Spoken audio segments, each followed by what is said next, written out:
saddest cases I've ever seen. This guy needs to be found immediately. Take that, dispatch. The race to find his killer Let this be a warning to every police officer out there. leads to an ominous manifesto You will not hesitate to kill anybody that gets in his way. and a deadly showdown. Humans can do very evil things. Police all put ourselves at risk every day. That's why I never left my house without telling my wife I loved her, because I might never get another chance. Majestic Pikes Peak.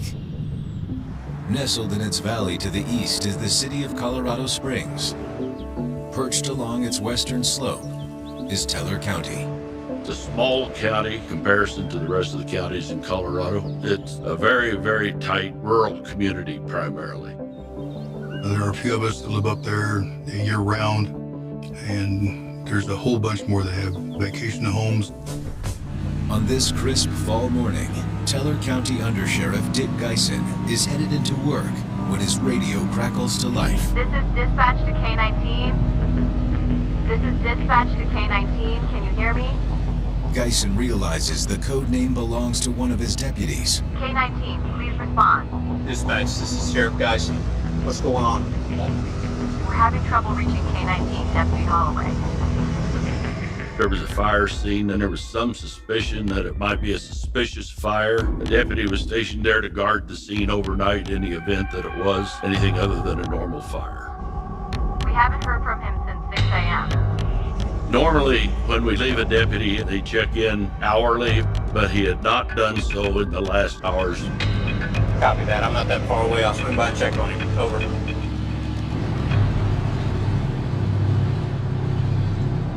So I drove out to the scene. I saw his car parked there.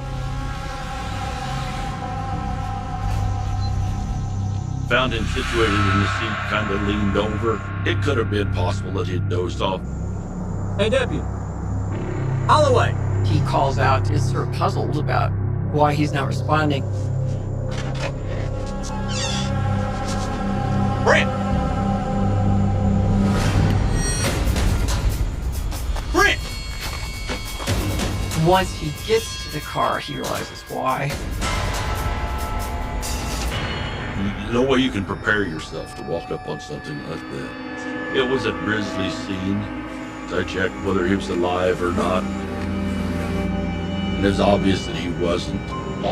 Dispatch. I've got an officer down. K-19 is down. K-19 is deceased. I'd seen death many times as a detective and all, but you don't figure walking up on one of your own deputies and finding him like that. We're gonna need some serious help up here. Dispatch, get in touch with El Paso County. Copy that. Meanwhile, in Colorado Springs, at the El Paso County DA's office, Chief Investigator Larry Martin is just starting his day. Martin? It was early Monday morning. I received a telephone call from the dispatcher. We have an officer-related shooting. Here? No, Taylor County. The undersheriff at the scene is requesting their help. Okay, what's the location? Teller County has a small sheriff's department, so when a major crime would occur, they would typically call the district attorney's investigative staff for assistance. Okay, thanks. I'm on my way.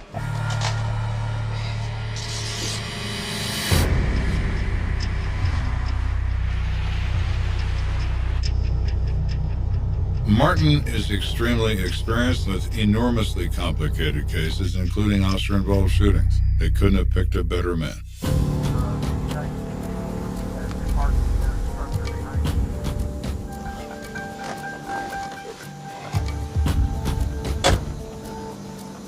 Hey, thanks for coming, Larry. Yeah. What exactly happened? It's a deputy of ours, a young man named Holloway. He appears to have a gunshot wound to the head. Deputy Brent Holloway is about a 2-year veteran of the department. Law enforcement was to be his lifelong career. And he was one of the very nicest and best officers that we had on our department at that time. Brent was a young officer, just loved his job, loved law enforcement. His wife was a nurse. He was happy with what he was doing. Any idea what he was doing out here? Yeah, some cabin burned last night. This fire occurred at 1 o'clock in the morning. A resident in the area smelled smoke, saw a glow in the dark, and summoned the Teller County Fire Department. They thought it was suspicious. They placed Holloway at the scene to protect the potential evidence until they could return at first light. Did he shoot himself? Is it possible, accidental or otherwise? To be honest, we really don't see a whole lot of that around here. There's not a lot of violent crime in Teller County, so it was suspected that maybe he had committed suicide. Martin and Geisen turn to the scene itself for answers. What do you think? It's awful large to be a handgun. The wound looked like it had been made by a large caliber weapon. Service pistol's not in his holster. I don't see it beside him either. There's only one conclusion to be drawn: murder. See, he must have been shot through the window this way. They also discover cigarettes in the ashtray. He is smoking and has the window down for the smoke to leave the vehicle. It was obvious to me that Deputy Holloway never knew that the assailant had snuck up on him. The shooter most likely fired into the officer's face from very close range. What is the possible motive here? Right now, they have no way of knowing. I realized that we need to get a lab team up here to investigate the scene. Teller County did not have their own lab because of the size of their department.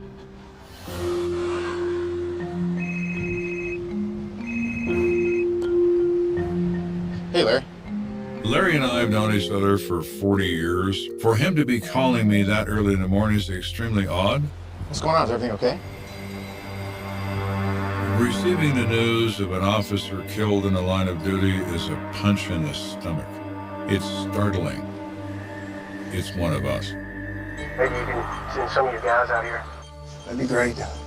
We just don't have the resources to do what we need to do. My immediate statement to Larry was, whatever you need, I will provide. Lieutenant Kent, dispatch. As Kenda orders his forensics team to the scene in Teller County, word of Deputy Holloway's death makes its way to other law enforcement agencies in the area. We had a lot of local support from the El Paso County Sheriff's Office, Colorado Springs Police Department, and support from all the federal agencies. Everyone was there. When the police officer has been killed in the line of duty, they will respond by whatever means is necessary to include their entire agency if required. We protect our own. Around 9:15, Kenda's team arrives at the crime scene. As they begin processing Deputy Holloway's cruiser, Larry Martin devises a plan to track down the shooter. All right, folks, we're looking for anything unusual. We believe the son of a bitch is still in the area, so we want to use extreme caution because he's probably armed as well. We got a very large area to be concerned with here. So I need to make sure that the teams are working together to help search all these cabins and even search the woods to see if maybe a suspect is hiding out somewhere. Thank you so much for being here. Over the next several hours, the officers canvass the area. This is a remote mountain covered in pine trees and underbrush. It is rough. It is very, very rural. And there are any number of places where someone could easily conceal themselves in these woods. They wanted every home cleared and every vehicle looked into. Any place that the suspect could be hiding, he wanted searched. Unfortunately, the search yields no evidence related to the shooting. But Larry Martin has a nagging feeling. More and more as this investigation goes on, I'm of the opinion that this fire scene and the death of Brett Holloway are connected somehow. Is it in fact an arson? Arsonists often like to admire their work.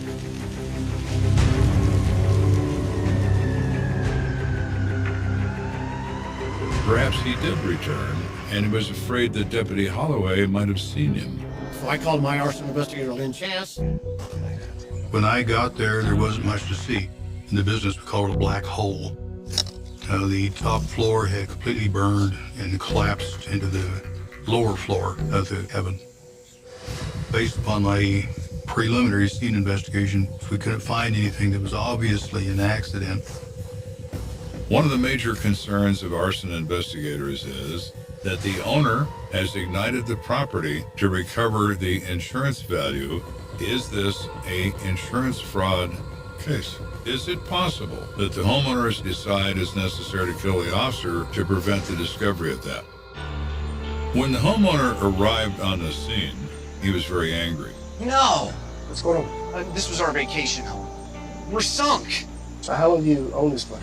But as they talked to him, they discovered there is no insurance policy on this property, and they are able to confirm that. That eliminates any possibility of fraud. Though the cabin's owner has been eliminated as a suspect, investigators soon get wind of another person of interest. One of my investigators, Mark Kors, came to me. Sir, so we came across something kind of interesting. He had been interviewing some of the volunteer firemen. He learned that Officer Holloway had some words with one of the firemen by the name of Walt Mercer. He says they became enemies over some incident that occurred at a fire. Well, is that enough to kill somebody? I don't know. Mercer was actually out here last night fighting a fire. Walt Mercer knew that Deputy Holloway was dispatched to guard that scene that night. Is it possible that after everyone left, Mercer returned and took his revenge on his enemy? Feuds have a tendency to simmer until they explode into violence.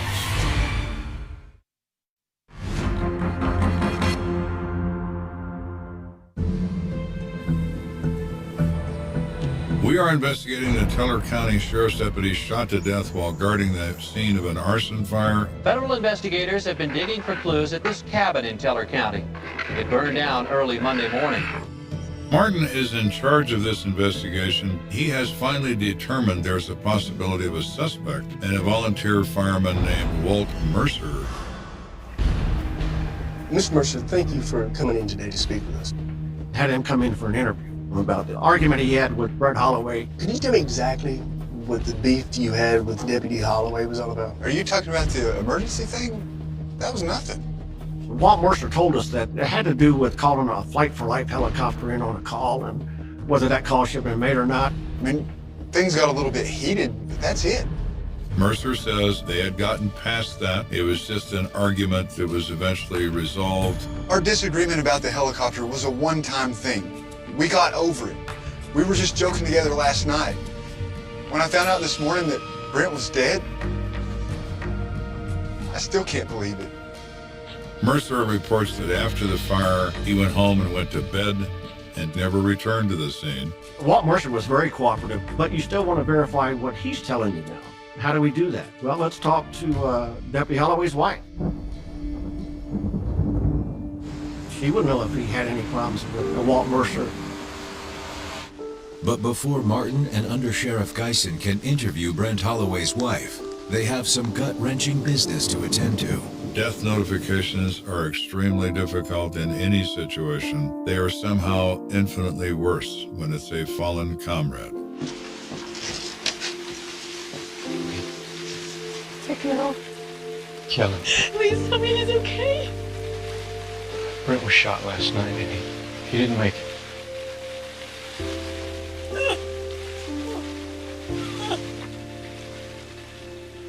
The loss, of course, was very, very deep to me. We were just so bonded together. I just thought that we would always be married. We would always be a couple. It's like a part of you is torn out.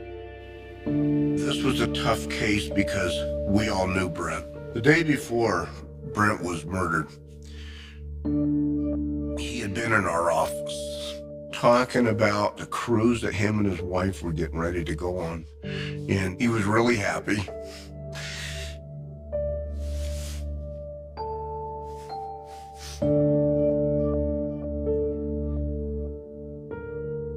And then it's gone.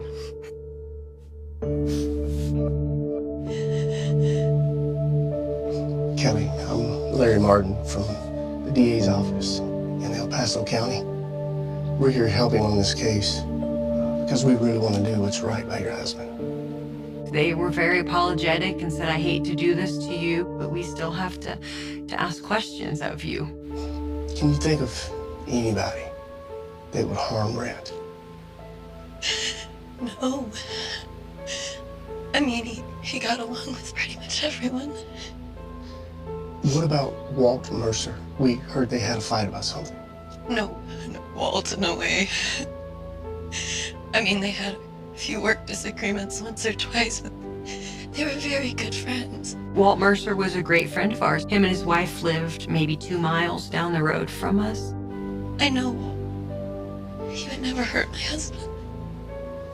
She believes there's absolutely no way Mercer could be involved in this. So Martin and his investigators now believe that Mercer is no longer a suspect in this event.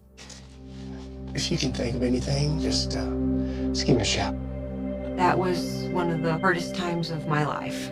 That not knowing who would have done this. It is a rare thing to have a victim as innocent and as well thought of as Brent Holloway. At least at this point, the likelihood is that his death is connected to this fire and not through some personal issue involving Holloway's past. After speaking with Kelly Holloway, investigator Martin decides to expand the perimeters of the manhunt. Later that day, that move appears to pay off. Hey, what's up? Just talked to a team member, says they probably got some good information. The investigators tell Martin that they've contacted a resident who reported to them a car had been abandoned a short distance from the fire scene. What about the driver? But she said as she drove by, she saw a white male that she didn't know get out of the car and run into the wood line. Then come back? Apparently not. The car's still sitting right where he parked it. Let's go check it out. All right, follow me.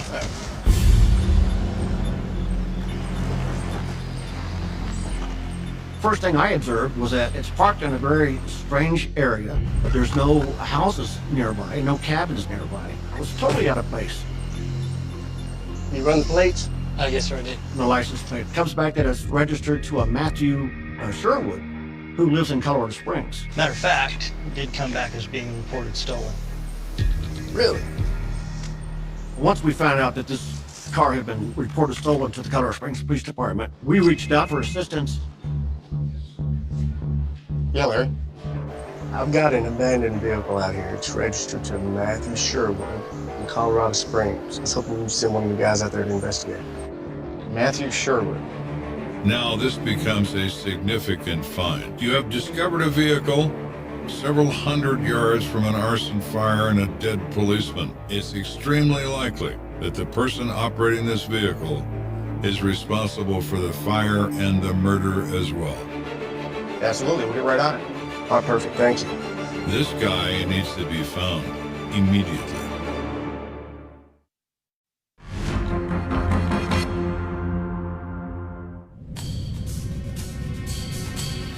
We have had the murder of an officer in Teller County. Now, investigators have discovered a stolen car in close proximity to the crime scene. Kenda Stevens. Go for Stevens. I need you to locate a Matthew Sherwood. He recently reported his car stolen, and we have reason to believe that car was involved with the shooting of the deputy out in Teller County. 10-4, sir, I'm on it. It only makes sense that our officers talk to the owner of the car. He's in Colorado Springs. As Kenda and his team track down Matthew Sherwood, Martin's team begins searching the area where his car was discovered.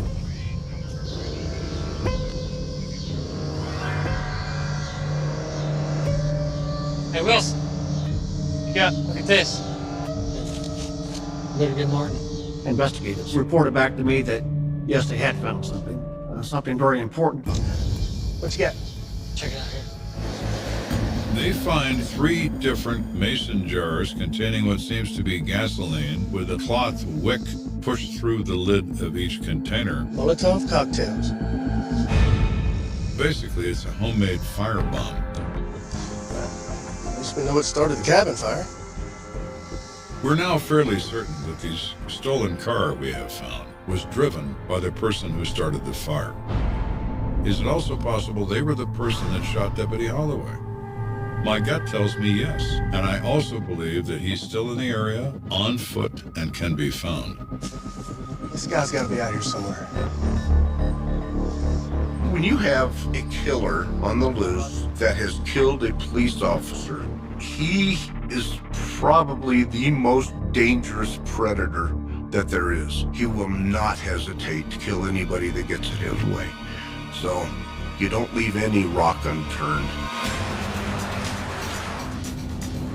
Back in Colorado Springs, Lieutenant Kenda's team makes contact with Matthew Sherwood, the owner of the abandoned car. So I want to ask you questions about your stolen car. Certainly. So exactly how long has your car been missing? About 2 weeks. Matthew explains that while he filed a cursory report on his stolen car approximately 12 days earlier, he had omitted the bizarre sequence of events that preceded it. He goes to bed one night around midnight, gets up at 7, and he goes to reach for his keys, and they're not there. He looks out the window and notices that his car isn't there either. Adam? He's somewhat dumbfounded by this. Adam? Adam? He's going to question his roommate and realizes that he's disappeared as well. The conclusion is obvious that the roommate picked up the keys and took this car. I haven't seen my car or my roommate since. Okay, what can you tell us about this guy? Matthew explains that his roommate is Adam Cooper, a 28-year-old construction worker. I don't know him that well. I met him at work a few months ago. You know, seemed like a cool guy. Everything was fine until 2 weeks ago when he said in his words, Adam started going downhill. Just feel like starting over. Like start everything over. What do you mean? Think about heading out to California. Maybe you should come with me. Can't. I've got a job. Come on now.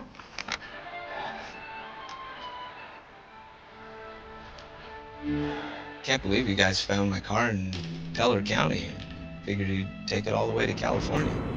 Besides your car, did Adam make off with any of the other belongings? Yeah, actually, I own a police scanner. It's missing. I think he swiped it. This is back when anyone could buy one. People used to use them for entertainment to know what was going on. So the question is obvious. Why does Cooper want a police scanner? Is his intent to track officers and their location or what it is they're doing? Back at headquarters, Kenda follows up on their new suspect. A records check on Adam Cooper reveals he's been in prison for 5 years for burglary, recently released. But all of his history are property crimes, not violent crimes, and not arson crimes. Hey, Larry. Yeah, we pulled Cooper's file. There's a very strong possibility that either Adam Cooper is the person responsible for this crime spree, or he certainly knows who might be. So now it becomes even more imperative that those involved in this case lay hands on Adam Cooper. Lieutenant Kenda and Investigator Martin know just what to do. Great, I'll meet you there. Who's the best person out there that can help us find Adam Cooper? His mother. We want to talk to his mother.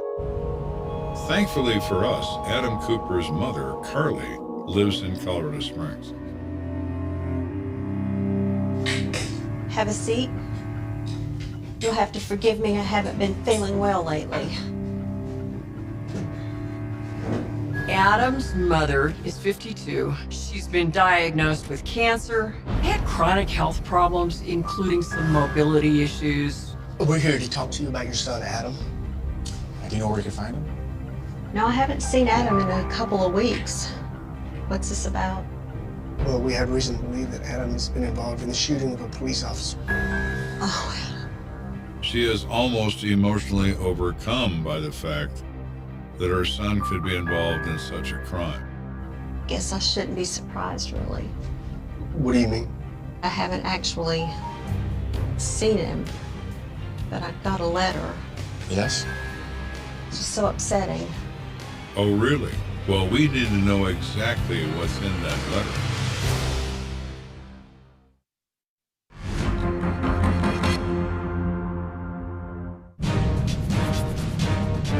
For investigating the murder of a Teller County Sheriff's deputy, we've determined Adam Cooper is the probable thief of the car recovered at the scene.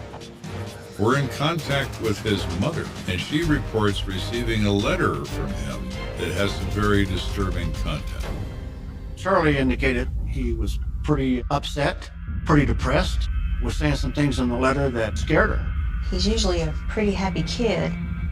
It's just that since his stepfather and I divorced, he's not been the same. The mother explains this has left her in financial straits, and she's unable to deal with the expenses involving her illness. And this has distressed Adam Cooper to a maximum level. In the letter, Charlie describes Adam as saying that he's so angry with his stepfather, who has kind of left her high and dry. She's supposed to be getting alimony. He doesn't always send it. I knew he was furious with his stepfather for leaving me in a lurch like this, but I never realized he wants to kill him. He said that? In the letter. Adam indicated his plan was to kill his stepfather, and his thought was that the mother then would get his life insurance, and that would help her with her medical bills and whatnot.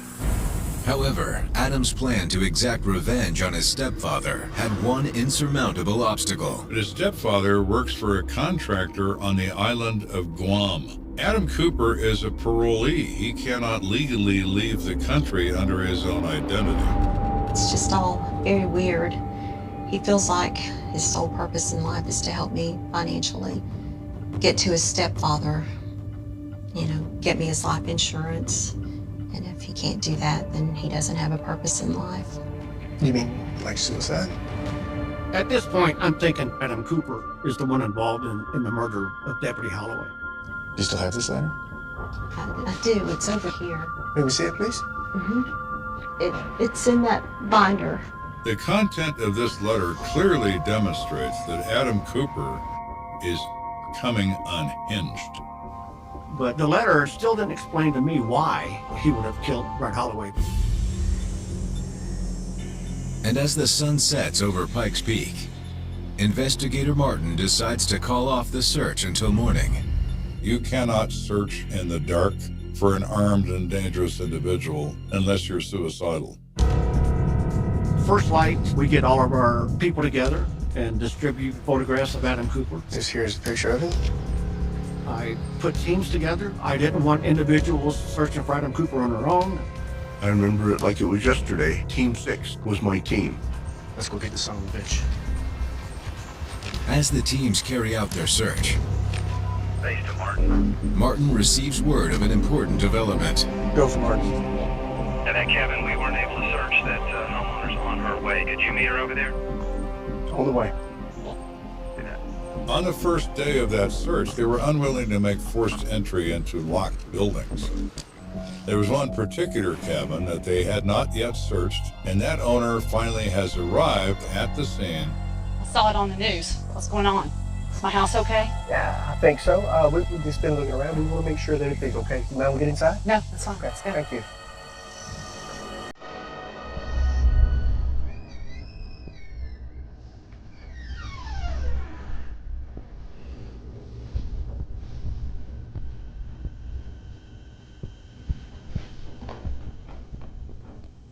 I'm thinking, search several other cabins, haven't come up with anything. Are we really going to come up with anything here?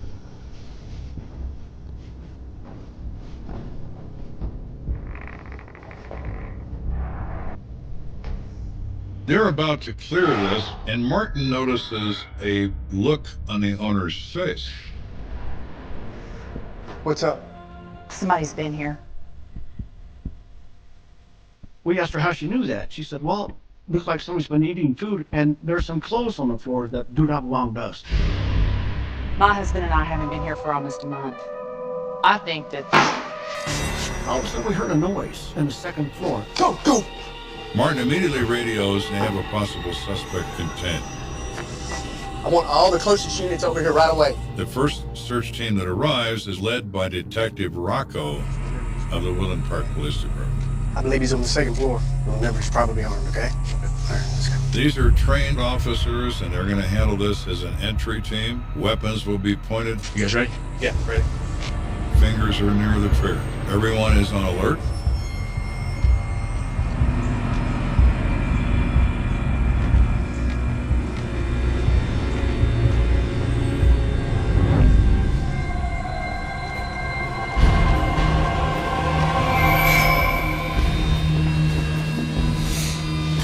You guys ready?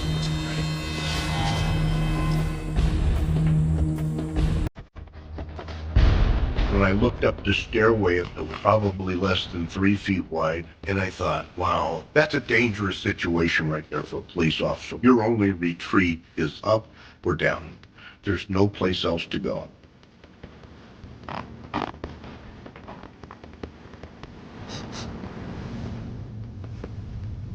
They smell fresh cigarette smoke. Now they know somebody's there.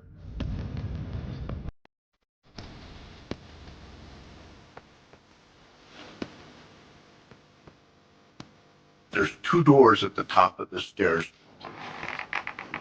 I open the door on the left. There's nothing in there. There's no furniture in there. It's just an empty room. With the first bedroom cleared, Officer Rocco tries the second door. All I had to do was reach up and grab the doorknob. It was locked. I heard a sound. The sound was metal to metal, a click click, which is distinctive to a police officer. Every police officer knows this sound. There's no question that's the operating slide of a semi-automatic pistol being cycled. Someone is placing a live round in the chamber and cocking the hammer. When I hear that sound, I know that this guy means business. The officers are prepared to engage in a gun battle to the death. He's already killed one police officer. He's not afraid to do it again.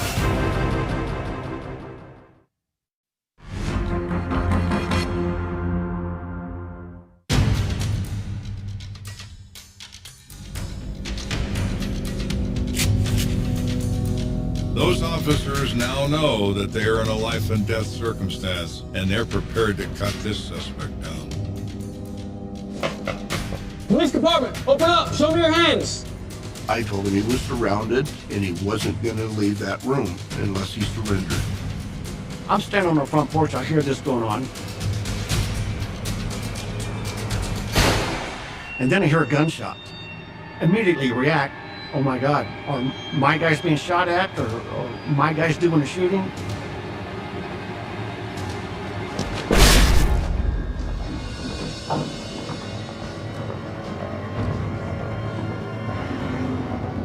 He observes a Caucasian male in his late 20s sitting in a bed upright, blood pouring out of his head from an apparent gunshot wound to the mouth.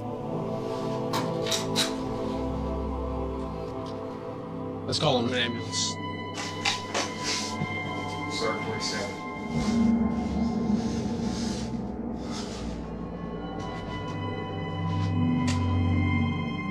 It's him. It's Adam Cooper. He shot himself. Mr. Cooper had been threatening suicide to his mother, and he apparently decided this was the moment to carry it out. Better him than one of us. He wasn't responsive at all. Medical arrived on scene probably 5 minutes later, but he died. Martin sees the weapon on the bed is a Smith & Wesson 6906 9mm, obviously Deputy Holloway's gun. There's a 12-gauge shotgun behind the door of the bedroom, and there's a police scanner on a table next to the bed. Look at this. But it's what police find next to the scanner that sends chills down their spine. It's a check from a local bank made out to law enforcement in the amount of one dead officer, and it's signed by Adam Cooper. I was repulsed when I saw that. You're actually writing out a check for the death of a police officer? It's despicable. You look at someone like Cooper, and every police officer in that room is probably thinking, Is there any possible way we could kill him again? Let's get him out of here. I felt, wow, is this the way this investigation is going to end? I know that Adam Cooper is the person who took Brett Holloway's life. What I don't know is why. Then, in an unexpected twist, Larry Martin unlocks the answer to that very question. Crime scene investigators come in and he had found a journal that apparently he had been writing over the last several days. The contents of it are absolutely startling.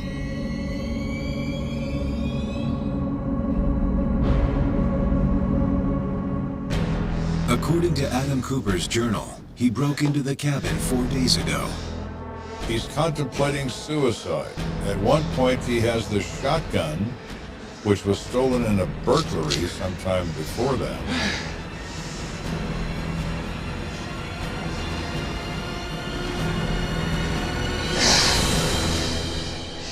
But can't get up the nerve to pull the trigger. When he's unable to pull this trigger, he talks about this monster of hate rising up inside of him.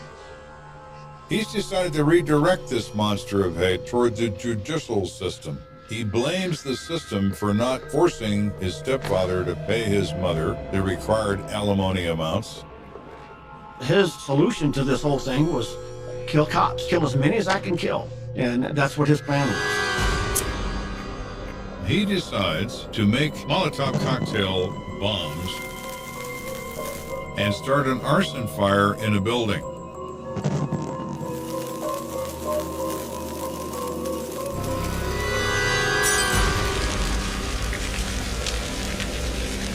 And when the police arrive, he's going to pick them off one by one. I believe he was using a police scanner to hear when the police officers were coming. 10-4. I don't believe a code A has been done. The complainant originally called in advising. But when he set that fire, not only did the police officers show up, but lots and lots of volunteer firemen showed up. So there was too many people for him to do what he actually wanted to do. But according to a journal entry written later that night, Adam overheard something on the scanner that changed everything. He's listening to the officers and hears one particular officer who they refer to on the radio as K-19. That is Brent Holloway's call sign. As the units begin to clear, K-19 is instructed to remain behind and guard the scene until daylight. Cooper now believes he has his opportunity.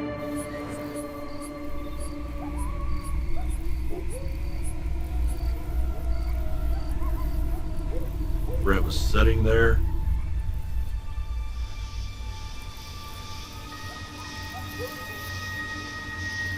He could sneak up from behind unseen in the dark. Brett would never have seen him coming up behind him. Cooper sticks the shotgun in the window and shoots the officer in the face. After he killed the officer, Cooper explains in the diary he is overwhelmed by guilt. He wonders about the officer's family, if he has children, and he rants on and on about the evil of what he's done. As the diary draws to a close, he realizes he's been discovered in this cabin. He hears officers quietly coming up the stairs. He knows the end has come. He decides he's going to kill himself before the officers kill him.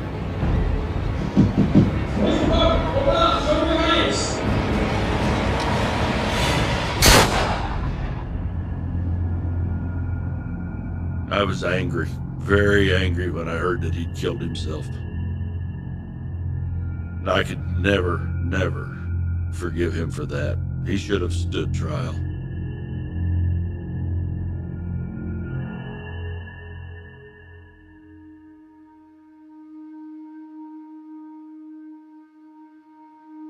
Brent was the first line of duty death for the Teller County Sheriff's Department. Hundreds of law officers, family, and friends turned out in Teller County to pay tribute to a deputy sheriff killed in the line of duty. By the hundreds, they came to the mountaintop to pay their last respects. It's a small sheriff's department. It's a small police department. So we knew each other. We worked with each other daily. And it's just something you're never prepared for in any way, shape, or form. Brent Holloway was just 27 years old. Friends describe him as a devoted husband, friend, and law enforcement officer. We want to praise him, to remember him always. We need to tell you all about the beloved husband, son, brother, and friend that Brent was. This is a tragic case. You have Deputy Brent Holloway, who dedicated his life to taking care of his community and taking care of his family, and is wiped out by one deranged person. We were high school sweethearts. I still think, even though I'm happily married now, I still think that we would have been happily married. There's always that question of what if? Would we still be in the same house, and all the different adventures and things that we had missed out on? Where would we have gone next?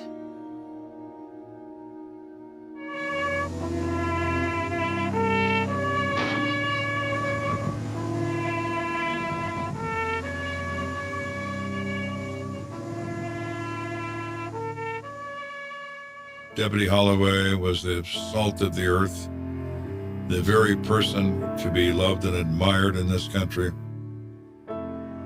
How do you suffer through this? As best you can.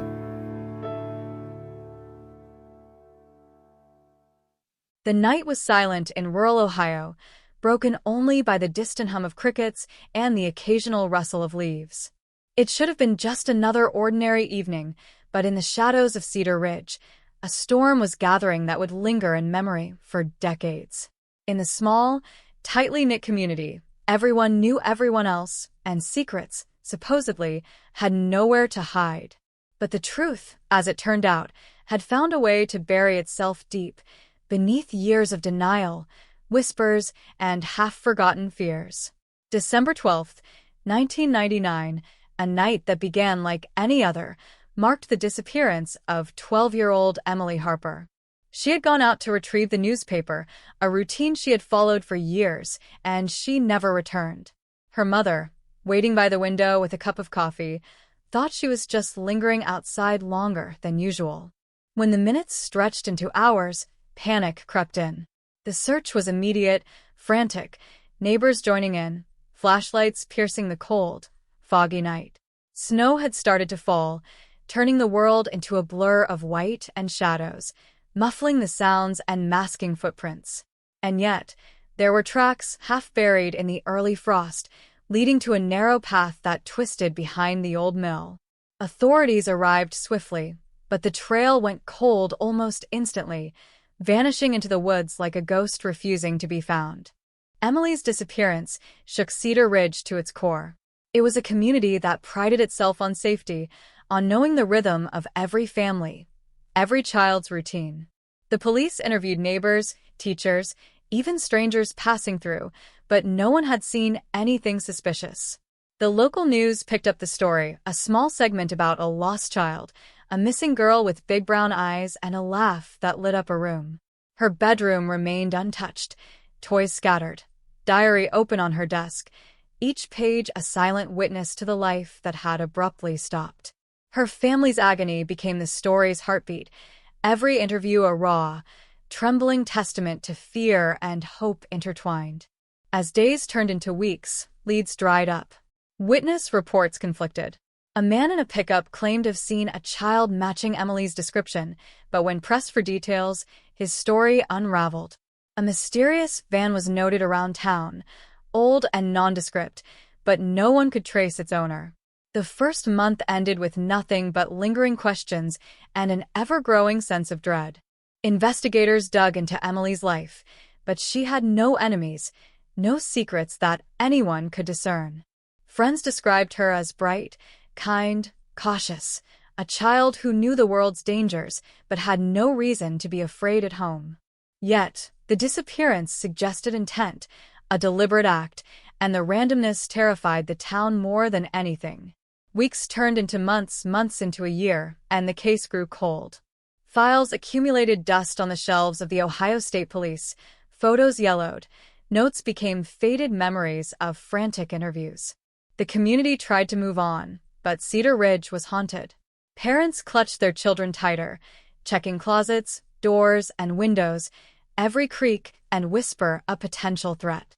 School corridors felt narrower, hallways longer, and every missing backpack or late arrival triggered silent alarms in everyone's mind. Then came the anomalies. A year after Emily vanished, a man driving through a neighboring county reported seeing a girl matching her description walking along a deserted road, seemingly alone and unafraid.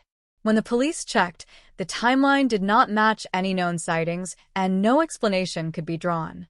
Family members clung to hope, even as the evidence, or lack thereof, suggested something darker. Psychics, amateur detectives, even journalists came to town, each offering theories ranging from the mundane to the supernatural. Every angle explored led only to more questions, a web of possibilities with no center, a maze with doors that opened to emptiness. Years passed, and the cold case label settled over Emily Harper like a heavy shroud.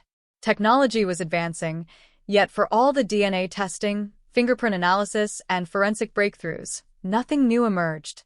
Every lead investigated, every tip followed, seemed to circle back to silence. Then, in 2015, 16 years later, a breakthrough arrived, not through science, but through confession.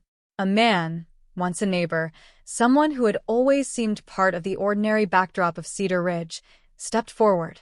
His hands trembled, his eyes darted, and the confession spilled out in fits, incoherent at first, until the words took shape, chilling and precise. He admitted to knowing more than anyone had suspected, to actions that had been hidden beneath layers of deceit and fear. The police recorded everything, the tape capturing every stuttered pause, every gulp of air, every flicker of remorse, or was it satisfaction? Each detail of Emily's final moments, once obscured by years of shadows, was revealed. It was a story of obsession, calculated cruelty, and a predatory patience that stunned the community. Yet, even with the confession, the emotional aftermath rippled. Families of victims, townspeople who had grown old with the memory of that night, confronted the impossible, that the evil had lived among them all along. The confession reopened wounds thought healed, memories resurrected like ghosts refusing to rest. Cedar Ridge would never be the same. Every corner of the town held a piece of Emily's absence. Schools added safety measures, parents organized patrols, and yet the knowledge of what had occurred lingered, an invisible weight pressing on the psyche of every resident. Emily's bedroom remained a shrine to loss and remembrance, the diary now carefully preserved, a testament to a life stolen but not forgotten. The story became emblematic of the unpredictable cruelty in ordinary places, the fragility of trust, and the resilience of a community forced to reckon with shadows in plain sight. The confession did not erase the pain. It crystallized it, made it sharper, more tangible. Investigators reflected on the years of dead ends, the false leads, the ordinary faces hiding extraordinary malice. Every photograph, every interview, every overlooked clue now had its context, but context did not equal closure. The cold case label, once a mark of unsolved mystery, became a reminder that even after resolution, the echoes of horror persist. Cedar Ridge learned that evil could linger quietly, patiently, and that some nights would always feel colder, some shadows longer, some silences heavier.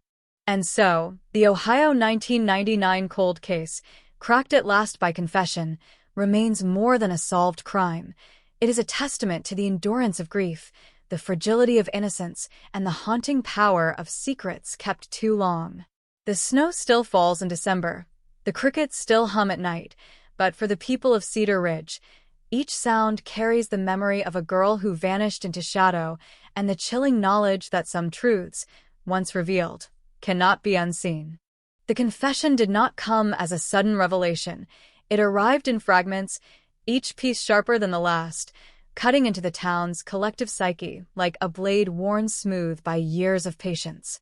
Detective Mark Sullivan had seen his share of confessions, but nothing in his career had prepared him for the meticulous, almost casual way the man recounted events, the calmness contrasting violently with the horror of his words. It was as if the years of silence had given him a perverse clarity, a rehearsed narrative designed to shock and control. Emily Harper's name was repeated again and again, a rhythm that echoed in the cold interrogation room, bouncing off the walls, becoming a drumbeat of terror. Each phrase painted a picture too vivid to ignore. The way she had stepped out that night, unaware of the eyes watching, the quiet streets that had swallowed her small form, the brief struggle that no one would witness, the silence that followed like a stone dropped into still water, ripples reaching far beyond the initial impact. Sullivan's pen moved furiously, recording details that seemed both ordinary and impossibly precise. The route she had taken, the hidden entry points to the abandoned mill, the peculiar choice of gloves, shoes, even the scent left behind, described with a detachment that chilled everyone present. Outside the interrogation room, the town of Cedar Ridge began to feel the weight of years collapse in on itself. Word of the confession leaked almost immediately, though not officially. Social media, local forums, whispers at grocery stores and gas stations, amplified by fear and fascination, spread like wildfire. The streets that had once been filled with quiet nostalgia now pulsed with suspicion. Every neighbor became a potential suspect, every unfamiliar car a signal of intrusion, every shadow in the periphery a reminder of what had happened 16 years ago. Parents who had once allowed their children to play freely in the yard now stood guard at the windows, watching, waiting, calculating what could have been overlooked. Even the simplest routines, the paperboy's morning run, the mail carrier's afternoon rounds, were scrutinized through the lens of terror that had returned to the town, uninvited but unavoidable. Inside the police station, Sullivan's team worked around the clock, piecing together the confession with the cold, analytical tools of law enforcement. DNA samples collected all those years ago, long dormant in freezers, were re-examined, some confirming details, some revealing new threads that had gone unnoticed. Witnesses were re-interviewed, old statements re-examined for discrepancies or overlooked truths. Patterns emerged, subtle at first, then undeniable. The man had not acted alone, or at least had not always acted without a network of silence around him. Neighbors who ignored oddities, friends who looked away, the collective blindness of a community unaware of the darkness hidden behind familiar faces. The investigation felt like peeling layers off a festering wound, each removed layer exposing new pain, new horror. There were maps covered in pins, timelines spanning months, photographs annotated with arrows and notes, and yet, for every connection found, more questions arose. Why Emily? Why that night? Why Cedar Ridge? And there were the small, almost trivial details that refused to be ignored. A shoe left on the mill's floor, a scrap of fabric caught on a nail, the faint impression of fingerprints on a mailbox, all relics of a night frozen in time, yet capable of igniting new understanding when viewed through the lens of confession. These minutiae, once overlooked, now took on a sinister weight, suggesting calculation, patience, a method to madness that few could comprehend. Sullivan sometimes found himself staring at the ceiling, exhausted, haunted not only by the crime itself, but by the realization that the ordinary could conceal the unimaginable, that a town's rhythm of life could mask a predator in plain sight. The man's confession also revealed behaviors that had seemed innocuous. Long walks past Emily's house, casual greetings at community events, lending a hand in ways that built trust and familiarity. Each act, harmless on the surface, was a thread in a web of control and surveillance. The manipulation had been subtle, almost invisible, yet profoundly effective. Families who had felt secure within the close-knit embrace of Cedar Ridge now grappled with betrayal so deep it seemed impossible to fathom. Children became silent witnesses in their parents' whispered discussions, absorbing the tension and fear that had once been confined to the town's adults. The schools held meetings, counselors tried to reassure, yet even the brightest, most articulate explanations failed to erase the sense of vulnerability. Every corridor, every playground, every corner of the town carried the echo of what had transpired, a memory stitched into the very fabric of the community. And still, questions remained. Some were practical, mundane in their horror. How many others had been observed, targeted, or harmed? How had the man remained undetected for so long? How could Cedar Ridge reconcile the ordinariness of its streets with the monstrosity that had operated within them? Others were more existential, impossible to answer. The randomness of evil, the fragility of safety, the delicate line between community trust and paranoia. Sullivan often found himself lying awake, turning over every possibility, revisiting statements and evidence, trying to reconstruct not just the events of that night, but the psychology that allowed such events to unfold unnoticed. He reviewed old files, listening to interviews recorded 16 years prior, hearing voices filled with fear, confusion, and hope, understanding in a new light how close everyone had come to losing their sense of security. Meanwhile, the confession had a ripple effect beyond Cedar Ridge. News outlets picked up the story, framing it as a triumph of persistence, but also a stark reminder of latent danger in seemingly safe places. Experts in criminology and psychology dissected the narrative, offering theories about predatory patience, manipulation, and the unique terror of crimes committed in ordinary settings. National attention brought both comfort and unease. Comfort that the case had been resolved, unease that the hidden dimensions of human cruelty could surface anywhere. Readers and viewers across the country followed the story, but for the people of Cedar Ridge, it was no longer abstract. It was immediate, visceral, an unhealed wound exposed in full. Emily Harper's family, whose life had been suspended in grief, faced a new chapter of torment. Listening to the confession, piecing together fragments of her last moments, confronting the reality of what had been hidden in plain sight for so long. Their days were filled with police interviews, media inquiries, and a constant, gnawing sense of absence that no confession could fully reconcile. Friends and extended family tried to offer solace, but the intimacy of trauma is often solitary, a private engagement with loss that outsiders cannot penetrate. The anniversary of her disappearance, once a day of quiet reflection, became a public marker, a reminder that some mysteries, once uncovered, do not heal easily, but only transform into another form of awareness. Even as arrests were made, legal processes initiated, and formal charges filed, the emotional closure remained elusive. The confession, while complete in factual terms, did not erase the years of fear, suspicion, and helplessness. Community gatherings, once routine, were now scrutinized for potential signals of lingering danger. Children were chaperoned with unprecedented care. Even casual encounters in shops or parks carried an undercurrent of vigilance, the ordinary suffused with the residue of extraordinary horror. Cedar Ridge learned that resolution in law does not equate to psychological resolution. The mind's reckoning with evil is often far slower, far more complicated than any courtroom's verdict. Sullivan himself became a figure caught between professional detachment and personal engagement. His nights were restless, haunted not only by the details of Emily's disappearance, but by the broader implications. How many other towns harbored hidden threats, how many innocents had been silently observed, and how fragile the veil of safety truly is. He kept a photo of Emily on his desk, a reminder of why persistence matters, why the slow grind of investigation, the careful re-examination of forgotten details, can ultimately pierce even the deepest shadows. He shared the story with fellow detectives, warning them that patience, attention, and the willingness to revisit the past are essential tools in uncovering truth. The confession illuminated more than a crime. It revealed the dark underside of ordinary life, the deceptive quiet of small towns, the lurking potential for betrayal in the familiar. Cedar Ridge, for all its snow-covered streets and friendly faces, had been a stage for an extraordinary breach of trust, and the story became emblematic of the fragile lines separating security from exposure.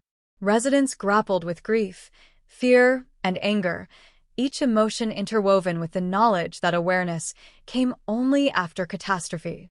The collective consciousness of the town shifted, awareness sharpened by hindsight and reinforced by the tangible evidence of the confession. And as the investigation progressed, the echoes of Emily's life lingered everywhere. In her room preserved by grieving parents, in photographs, in interviews, in the small, intimate traces of her existence. Friends recounted memories, teachers remembered her laughter. The town remembered a night that had seemed like any other until the ordinary dissolved into terror. The cold case had been cracked, but the emotional temperature of Cedar Ridge remained icy, an enduring chill carried not by weather, but by memory, by understanding, by the slow, inexorable arrival of truth. Even as arrests were processed, legal procedures began, and the wheels of justice turned. The town knew that the confession, while illuminating facts, could not fill the void left by years of absence. Emily's story became a cautionary tale, a narrative recounted with care, horror, and respect. Cedar Ridge would never forget. Parents would never again take for granted the sound of a child's footsteps. Neighbors would never assume the ordinary is always benign, and every shadow would carry a whisper of memory, a subtle reminder that evil can reside anywhere, patiently, hidden in plain sight, awaiting discovery, waiting to remind the living of the fragility of innocence. The trial brought the town back into a storm it had not weathered for 16 years, the courthouse filling with attention so thick it seemed to press against the walls, the air heavy with whispered anticipation and the weight of long-suppressed fear. Cedar Ridge watched, collectively holding its breath, each resident acutely aware that the man on trial had been one of their own, someone whose face had passed unnoticed on the street countless times, whose presence had blended seamlessly into Sunday services, town meetings, and school events. The prosecution presented the confession in chilling detail, reading aloud passages that were at once methodical and horrifying, every word punctuated by the stark silence of the courtroom, the gasps of those who could not reconcile the ordinariness of the man with the monstrous nature of his acts. The defense attempted to mitigate, to explain, to frame the confession as a product of age, remorse, or pressure, but the raw specificity of the narrative left little room for doubt. Emily Harper's disappearance was no accident, no whim, no fleeting impulse. It was calculated, deliberate, and executed with a patience that made even seasoned officers shiver. Evidence accompanied the testimony, photographs, maps, and forensic analysis that tied the suspect to the scene with irrefutable clarity. DNA, once stored in freezers for years, matched trace evidence found on Emily's clothing. Fingerprints corroborated the man's movements. Microscopic fibers linked him to the abandoned mill. Each revelation was a hammer blow to the community's sense of safety. The ordinary streets, the familiar homes, the smiling neighbors, everything seemed tainted by the realization that the monstrous had been nested among the mundane. Witnesses from the original investigation were brought back, their memories now sharpened by time, re-examining old statements in light of the confession, confirming observations that had once seemed insignificant. A van parked too long in a driveway, a neighbor lingering near the school, footsteps heard at odd hours. These fragments, combined with the confession, painted a mosaic of predation and deception, an intricate web that had ensnared the town for nearly 2 decades without detection. Outside the courthouse, media vans crowded the streets, lights flashing, microphones extended, reporters murmuring, the hum of modern journalism blending with the low, persistent chatter of residents. Everyone had a theory, everyone had a memory, and everyone had a lingering sense of guilt. How had they missed the signs, overlooked the subtle cues, failed to protect one small girl? Parents clutched their children closer, whispered warnings in ears that barely understood, their hearts heavy with the burden of hindsight. The air seemed charged with electricity, each gust of wind carrying whispers of the past, every sound amplified, every shadow suddenly suspect. Cedar Ridge had become a town forever haunted, the very act of remembering entwined with pain and fear, a perpetual reminder that security can be an illusion and innocence fragile. The prosecution's narrative was unrelenting. They outlined the suspect's movements in precise chronology, every choice, every route, every calculated action laid bare. Surveillance footage from adjacent counties, once considered irrelevant, suddenly gained importance, revealing glimpses of a van, a fleeting shadow, a child in transit. Even the small details that had been filed away, the discarded gloves, the muddy footprints, the telephone calls to local businesses, were re-examined, their significance magnified by the clarity of the confession. Forensic experts explained the science behind each match, each microscopic particle, each piece of hair or fiber, translating what had once been invisible into incontrovertible evidence. The courtroom became a theater of both revelation and horror, each moment a reminder that the ordinary had concealed the extraordinary for far too long. Family members of Emily sat in the front row, their faces etched with grief and expectation, the lines of time carved deeply by 16 years of unanswered questions. Her mother clutched a worn photograph, one of the few remaining images of her daughter laughing, unaware of the eyes that would follow her home, unaware of the cold calculations that would change her life forever. Every detail of the confession pierced their hearts anew, the route Emily had taken, the moment of abduction, the concealment, the evasion, and yet there was a grim solace in finally knowing, in the precision of facts, even as the emotional wounds remained raw, unhealed. Friends and neighbors attended in silence, a congregation of the haunted, collectively acknowledging the fragility of trust and the enduring consequences of betrayal. The defense sought to introduce doubt, to question memory, to challenge the interpretation of forensic data, but the consistency of the confession, supported by years-old evidence, left little room for alternative explanations. Each cross-examination revealed new facets of manipulation, yet confirmed the meticulous planning and deliberate cruelty that had characterized the night of Emily's disappearance. The man on trial appeared both ordinary and incomprehensible, a duality that unsettled everyone who observed him, a familiar face now irrevocably associated with the unimaginable. Psychologists called to testify described patterns of predatory behavior, obsessive planning, and manipulative tendencies, framing the acts within a context that only intensified the horror. The courtroom absorbed these explanations in tense silence, the human mind straining to reconcile rational understanding with visceral, emotional reaction.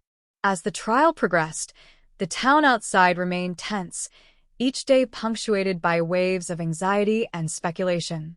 Cedar Ridge schools implemented new safety protocols, neighbors organized watch groups, parents attended community meetings to discuss preventive measures. Even the simple act of walking a child to the bus stop became fraught with vigilance. The ordinary rhythms of daily life were punctuated by an underlying current of fear, a psychological residue left by the revelation that evil can operate unnoticed, patiently, in plain sight. Conversations in grocery stores, cafes, and community centers often circled back to the confession, each retelling a mixture of horror, disbelief, and the persistent need to understand how such events could unfold in their midst. Meanwhile, Detective Sullivan continued his personal investigation, revisiting old files, speaking with long-forgotten witnesses, and uncovering details that had previously slipped through the cracks. Each new revelation was like a puzzle piece falling into place, creating a more complete, yet infinitely more disturbing, picture of the night Emily disappeared. Maps were revisited, timelines reconstructed, and subtle patterns emerged. The suspect's movements revealed an obsessive attention to detail, a ritualistic quality to his predation, and an almost theatrical patience. For Sullivan, the lines between professional duty and personal obsession blurred. He found himself unable to disengage, haunted not only by Emily's story, but by the broader implications of unobserved evil in the ordinary world. As the courtroom drama continued, the confession also revealed unexpected dimensions. The man's interactions with other townsfolk, the subtle ways he had monitored, influenced, and controlled the environment around him, creating a sense of safety while simultaneously orchestrating terror. This duality, the juxtaposition of community trust and hidden menace, captivated experts and terrified the residents. The ordinary gestures of friendliness, helpfulness, and neighborly concern had been weaponized, transformed into tools for predation, leaving the community grappling with the realization that appearances can be profoundly deceiving. Outside, Cedar Ridge's winter nights carried an added weight. The snow that once evoked innocence now blanketed the streets with a sense of unease. Each step, each crunch of snow beneath a passerby's shoes, was a reminder of the fragility of life, the persistence of memory, and the enduring presence of darkness. Parents watched windows, teachers observed hallways, and even the most mundane activities were tinged with caution. The confession had not only solved a case, but had reshaped the town's collective consciousness, altering perceptions of safety, trust, and community cohesion. Emily's family, while grateful for resolution, faced a complex emotional landscape, relief intermingled with grief, understanding with rage, closure with the haunting knowledge that no answer could restore what was lost. Therapy sessions, support groups, and community outreach became lifelines, yet the shadow of the past remained, a constant companion. The confession, though factual and precise, carried emotional reverberations that extended far beyond the courtroom, echoing in homes, schools, and the minds of those who had long lived with unanswered questions. Even the legal process, the methodical cadence of arraignments, hearings, and sentencing, could not contain the raw emotional energy released by the confession. It seeped into conversations, media coverage, and community life, a persistent reminder of the cost of ignorance, the danger of overlooked details, and the necessity of vigilance. Cedar Ridge had become a case study in the human capacity for oversight and the devastating consequences of seemingly small lapses in awareness. And yet, amid the horror, there was a strange resilience. Community members, while shaken, began to forge a collective understanding of what had occurred. Initiatives for child safety, neighborhood watch programs, and public awareness campaigns emerged, transforming grief into action. While nothing could erase the past, these efforts created a framework for vigilance, for learning, and for the acknowledgement that while evil can operate undetected, human awareness, persistence, and care can uncover it, even after many years. The Ohio 1999 cold case, cracked through confession, remained more than a legal resolution. It became an emblem of human vulnerability, community endurance, and the enduring power of truth. Cedar Ridge, forever changed, faced a future informed by the memory of a girl lost, a town betrayed, and a darkness that had been hidden in plain sight, waiting patiently for discovery. Each day carried echoes of Emily Harper. Each step on the streets was infused with a quiet vigilance, and each citizen bore the weight of understanding that innocence can be both fragile and fiercely resilient. Even as the trial drew to its climax, the town of Cedar Ridge remained suspended in a liminal state, a fragile balance between comprehension and disbelief, as if the very air carried the weight of 16 years compressed into a few relentless weeks of revelations. The courtroom itself became a theater of collective trauma.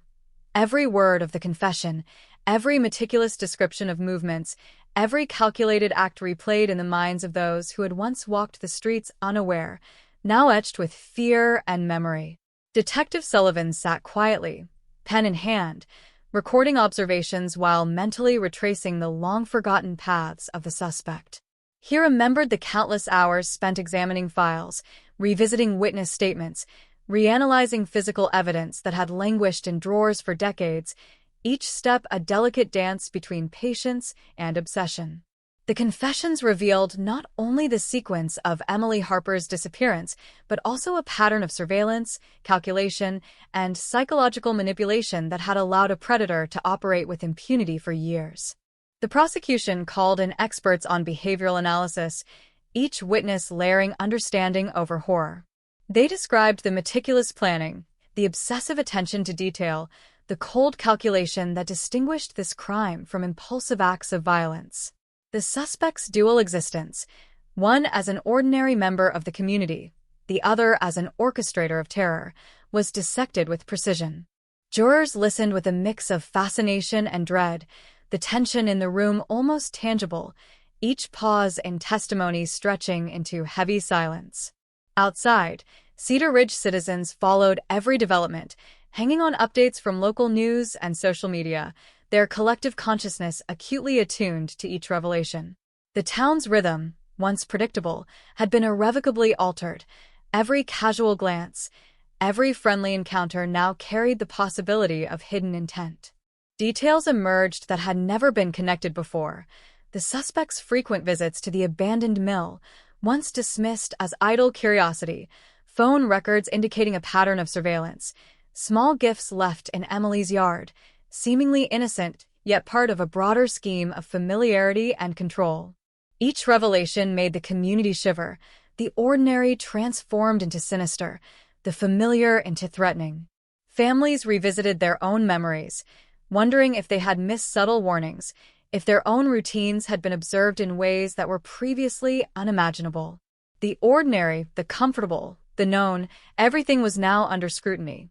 Parents became vigilant, children walked in clusters, and every shadow prompted a whispered warning, a cautionary glance, a deepening awareness that safety is often an illusion. Detective Sullivan, despite the exhaustion, felt a grim satisfaction. After years of dead ends, the confession provided clarity, an unbroken chain of events that illuminated the darkness that had enveloped Emily Harper's life and death. Yet, even with clarity came the realization that understanding does not erase trauma. The community was grappling not only with the facts of the crime, but with the psychological aftermath, the pervasive sense that evil could be hidden behind the most mundane of facades. The town's identity had been irrevocably reshaped, the boundaries between normalcy and danger blurred, leaving citizens in a heightened state of awareness that was both protective and oppressive. The trial also brought renewed attention to minor details that had been overlooked in the original investigation. School photographs, community event schedules, and eyewitness accounts were re-examined. Small discrepancies in timing, previously dismissed as inconsequential, now revealed a disturbing pattern of observation and calculation. The suspect had crafted an invisible architecture of terror, embedded in the rhythms of everyday life. Each layer of planning, each seemingly insignificant action, revealed the predator's meticulous nature and the profound vulnerability of ordinary communities. Media coverage amplified the narrative, blending forensic precision with human drama. National and local outlets highlighted the persistence of investigators, the extraordinary patience required to solve a cold case, and the harrowing story of a child whose life had been violently interrupted. The narrative emphasized both the triumph of law enforcement and the enduring fragility of communal safety. Yet for Cedar Ridge, the story was intensely personal. It was not simply a headline but a lived experience, a reminder that the ordinary can conceal extraordinary danger, and that vigilance is never optional in the presence of concealed malevolence. Emily Harper's family faced the unbearable task of reliving events that had been suppressed for 16 years. The confession provided answers, yet each revelation reopened wounds, forcing them to confront the tangible reality of her final moments. Every description of her route, every minute detail of the abduction, and the cold precision of concealment reverberated through the family's psyche. Grief intertwined with anger, relief intertwined with trauma, and the struggle to reconcile facts with emotion became a daily battle. Therapy, counseling, and community support offered some solace, but the presence of evil in the ordinary remained an indelible shadow over their lives. The courtroom also revealed unexpected psychological complexities. The suspect displayed moments of apparent remorse, juxtaposed with chilling detachment, a duality that unsettled jurors and citizens alike. Behavioral experts explained the phenomenon, detailing the manipulative tendencies and cognitive strategies that allowed the suspect to integrate seamlessly into society while simultaneously executing calculated acts of predation. Cedar Ridge residents, hearing these insights, experienced a renewed mixture of horror and fascination, grappling with the incomprehensibility of a mind capable of such duplicity. As sentencing approached, community leaders convened to address both practical and psychological repercussions. Schools reinforced safety protocols, neighborhood watches were formalized, and local organizations provided support for children and families affected by the case. The town's collective consciousness had shifted, marked by a heightened sense of awareness, an acute sensitivity to behavior once overlooked, and a commitment to prevent the recurrence of unnoticed threats. Cedar Ridge had learned that the ordinary, when coupled with malevolent intent, could become the locus of profound trauma, and that vigilance must coexist with communal trust. The confession also revealed the broader sociological implications of the case. It demonstrated how communities can inadvertently enable predation through complacency, unexamined assumptions, and reliance on surface-level familiarity. Experts emphasized the importance of systemic awareness, proactive observation, and the careful documentation of seemingly minor anomalies. Cedar Ridge became a case study in both caution and resilience, a microcosm illustrating the tension between ordinary life and hidden danger. Emily's friends and schoolmates, now grown, grappled with a complex legacy. Their memories of childhood, once colored by innocence, were now intertwined with fear and loss. Some found solace in the community's efforts to honor Emily's memory, while others struggled with lingering anxiety, mistrust, and the persistent shadow of events they had witnessed or sensed but could not fully comprehend at the time. Psychologists working with these adolescents highlighted the long-term effects of communal trauma, emphasizing the enduring impact of unresolved or delayed revelation of predatory acts within a tight-knit social environment. Even after sentencing, Cedar Ridge's landscape remained psychologically altered. Routine activities were layered with caution, vigilance became habitual, and ordinary behaviors were interpreted through the lens of potential risk. Community gatherings, once relaxed and informal, now incorporated layers of observation and safety measures. Every parent, neighbor, and educator carried a heightened awareness, a subtle but persistent acknowledgement that ordinary life can harbor extraordinary threats. Detective Sullivan, reflecting on the years of investigation, understood that the resolution of the case was both a triumph and a burden. The confession illuminated the crime and its mechanisms, but it also underscored the limitations of human perception, the ease with which malevolence can evade detection, and the necessity of persistent, meticulous inquiry.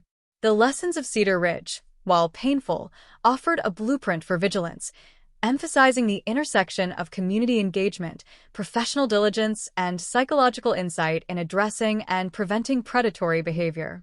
And so, the Ohio 1999 cold case, finally cracked, stood as a testament to the persistence of justice, the enduring consequences of trauma, and the complexity of human behavior. Cedar Ridge would carry the legacy of Emily Harper, integrating memory, vigilance, and resilience into the fabric of everyday life.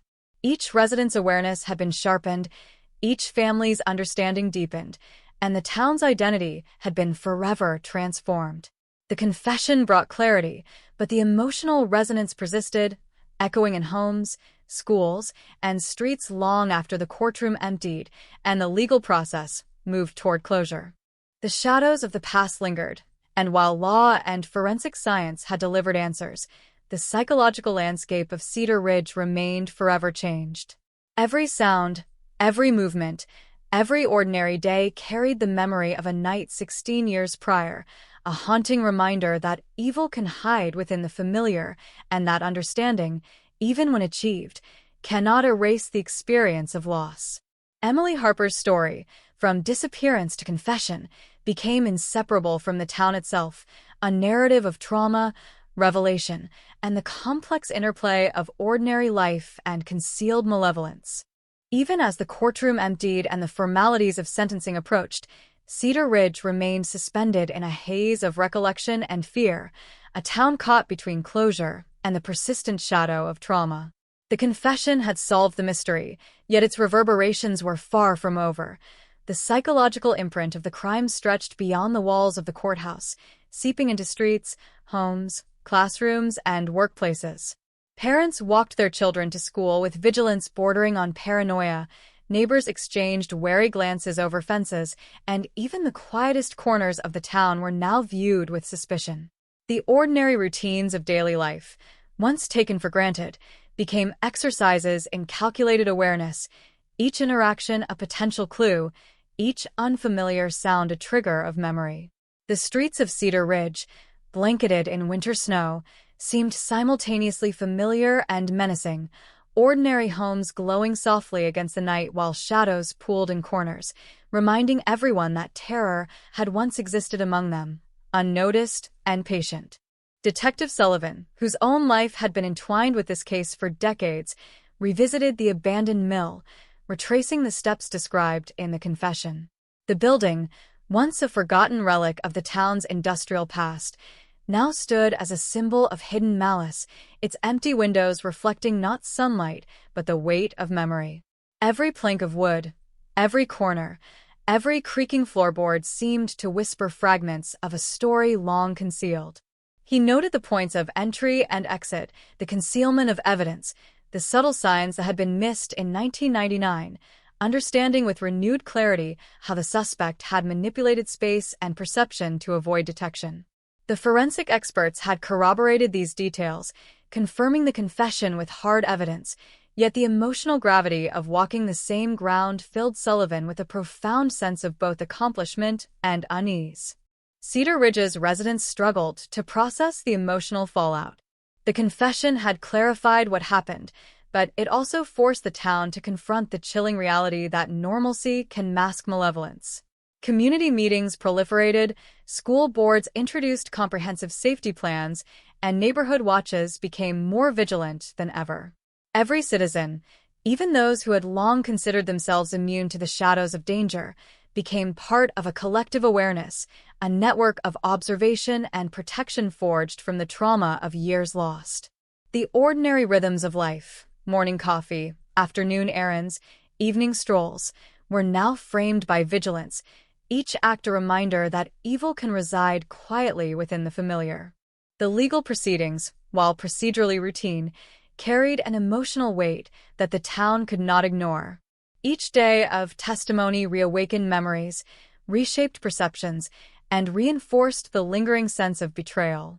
Witnesses recounted their experiences, not only of the events of 1999, but of the community's obliviousness, the small anomalies they had ignored or dismissed at the time.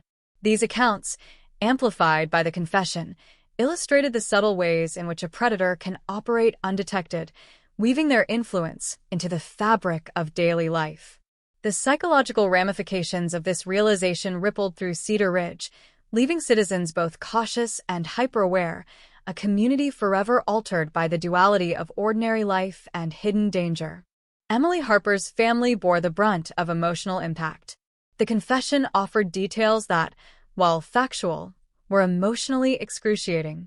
Every minute of her final moments, every choice made by the perpetrator, every subtle act of manipulation replayed in vivid detail. The pain of understanding, of finally knowing the sequence of events, was layered atop years of grief and uncertainty, creating a complex tapestry of sorrow, anger, and fragmented closure. The parents found themselves in a state of perpetual reflection, grappling with memories of Emily's laughter, her routines, her innocence, juxtaposed against the cold precision of her disappearance. Therapy and community support became essential, yet the family's private mourning continued, a profound internal landscape shaped by revelation and trauma. Schools implemented comprehensive safety education, designed to empower children and educate staff about potential risks. Counselors met with students individually and in groups, providing tools to navigate fear and reinforce safety awareness. Teachers recounted their own memories of Emily, each reflection tinged with sorrow and vigilance. The administration worked closely with law enforcement, ensuring that new protocols were both practical and psychologically informed. The community recognized that prevention required both awareness and proactive measures, an acknowledgement that the ordinary routines of daily life could no longer assume safety without careful attention. The suspect's dual existence, his integration into the community while orchestrating terror, became a subject of intense psychological study. Experts detailed his manipulation techniques, describing how ordinary behaviors were leveraged to create trust, to observe potential victims, and to conceal predatory intentions. These insights provided Cedar Ridge with a framework for understanding not only the specifics of Emily Harper's case, but also broader lessons in vigilance, perception, and the complexities of human behavior. Residents absorbed these lessons with a mixture of horror and relief, recognizing the necessity of both awareness and community cohesion in preventing similar acts of violence. Meanwhile, Detective Sullivan continued his meticulous review of old evidence, revisiting witness statements, photographs, and reports that had been filed away for decades. Each detail, when viewed in light of the confession, gained new significance. Small anomalies, the position of a bicycle, the timing of a streetlight, a neighbor's recollection of a passing vehicle, coalesced into a comprehensive understanding of the night's events. Sullivan documented these findings carefully, creating a record not only of the crime itself, but of the investigative process, ensuring that future cases could benefit from the insights gained through painstaking analysis and years of persistence. Cedar Ridge, despite the trauma, demonstrated resilience. Community programs focused on healing emerged alongside safety initiatives. Memorials for Emily Harper were established, incorporating both remembrance and education, allowing citizens to honor her life while acknowledging the lessons learned from her tragic disappearance.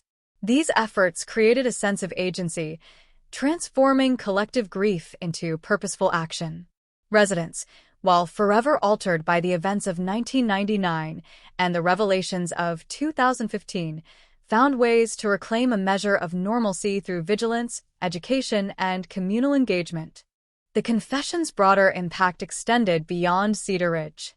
Law enforcement agencies across Ohio studied the case as an exemplar of cold case resolution, emphasizing the importance of persistence, the careful reevaluation of evidence, and the psychological insights gleaned from confessions. Scholars and criminologists highlighted the nuances of predatory behavior, the integration of ordinary life with covert manipulation, and the critical role of community awareness in both prevention and resolution. Emily Harper's story, though deeply local, resonated with a wider audience, illustrating the interplay of patience, cruelty, and investigative perseverance. For the town, every day became an exercise in remembrance and vigilance. Citizens incorporated awareness into routines that were once mindless, teaching children to recognize subtle warning signs, fostering communication within families, and maintaining a communal sense of responsibility. Cedar Ridge had been irrevocably changed, but in its transformation, it cultivated a depth of understanding, a sophistication and vigilance that reflected both the horror of past events and the capacity for collective resilience. Even as the legal case progressed toward finality, the emotional and psychological ramifications persisted. Residents found themselves reflecting on trust, perception, and the fragility of safety. Everyday interactions, friendly greetings, casual encounters, ordinary gestures, were now interpreted with heightened awareness, a dual consciousness balancing normalcy with vigilance. The confession had illuminated the mechanics of a crime, but it had also unveiled the broader lessons of human observation, community oversight, and the persistence required to prevent hidden malevolence. Detective Sullivan, reflecting on years of investigation and the confession's revelations, understood that the Ohio 1999 cold case was both a culmination and a beginning. It represented the triumph of diligence, patience, and analytical rigor, but it also served as a stark reminder of the human mind's vulnerability to deception and the extraordinary lengths to which predators can manipulate ordinary life. For Sullivan and his colleagues, the case reinforced the need for continual vigilance, the careful documentation of evidence, and the cultivation of psychological insight alongside forensic expertise. Emily Harper's memory became both a symbol of tragedy and a catalyst for awareness. Memorial events, educational programs, and community initiatives ensured that her story would endure, imparting lessons of caution, vigilance, and resilience. Cedar Ridge, forever changed, embraced these lessons while mourning the loss of innocence, recognizing that the ordinary could conceal extraordinary danger, and that understanding, awareness, and persistence are the only tools capable of countering it. And so, the Ohio 1999 cold case, finally resolved through confession and diligent investigation, remained a testament to the complex interplay of ordinary life and hidden evil, of community resilience and individual vigilance, of grief transformed into awareness, and of the enduring presence of memory in shaping both personal and communal consciousness. Cedar Ridge would never forget Emily Harper, nor the lesson that even in the familiar, the unseen can linger patiently, waiting for discovery, waiting to remind the living of the fragility of innocence and the necessity of perpetual vigilance. Even after sentencing, the town of Cedar Ridge remained under the quiet pressure of memory, each day layered with the residue of past terror and the fragile awareness of human vulnerability. The courtroom had delivered its verdict, the law had pronounced justice, yet the emotional landscape of the town was far from resolved. Parents walked their children to school, their eyes scanning every shadow, ears attuned to every sound, every rustle of leaves or distant car, their senses sharpened by fear and experience. Friends met with careful glances, neighbors exchanged wary words, and the ordinary cadence of daily life was punctuated by subtle, persistent vigilance. The confession, though complete in its factual recounting, had reopened the landscape of trauma, illuminating both what had been lost and what had been hidden for so long. Detective Sullivan returned to his office, surrounded by years of accumulated files, photographs, and notes, now revisited with new clarity. Each item told a story, once fragmented, now forming a coherent narrative of observation, manipulation, and control. The abandoned mill, the van parked in distant lots, the forgotten footprints, and the seemingly trivial interactions, all aligned into a map of meticulous predation. He traced the suspect's patterns, documenting not only actions but the psychology behind each choice, the patience required to embed menace into everyday life without detection. It was a lesson in human behavior as much as in criminal methodology, a chilling reminder that evil often hides in the familiar, waiting for the opportune moment to reveal itself. The confession had also prompted a wave of retrospective awareness among Cedar Ridge residents. Long-forgotten interactions, subtle anomalies, and overlooked behaviors suddenly carried new weight. A neighbor recalled seeing a figure linger near Emily's house. A teacher remembered a strange question. A friend remembered a van parked too long. Each memory, once innocuous, was now a critical piece of understanding, an illustration of how predation had been woven seamlessly into the fabric of ordinary life. These revelations left the community with a dual consciousness, the understanding that vigilance is essential, coupled with the realization that trust can be a fragile, easily manipulated construct. Families engaged in intense reflection.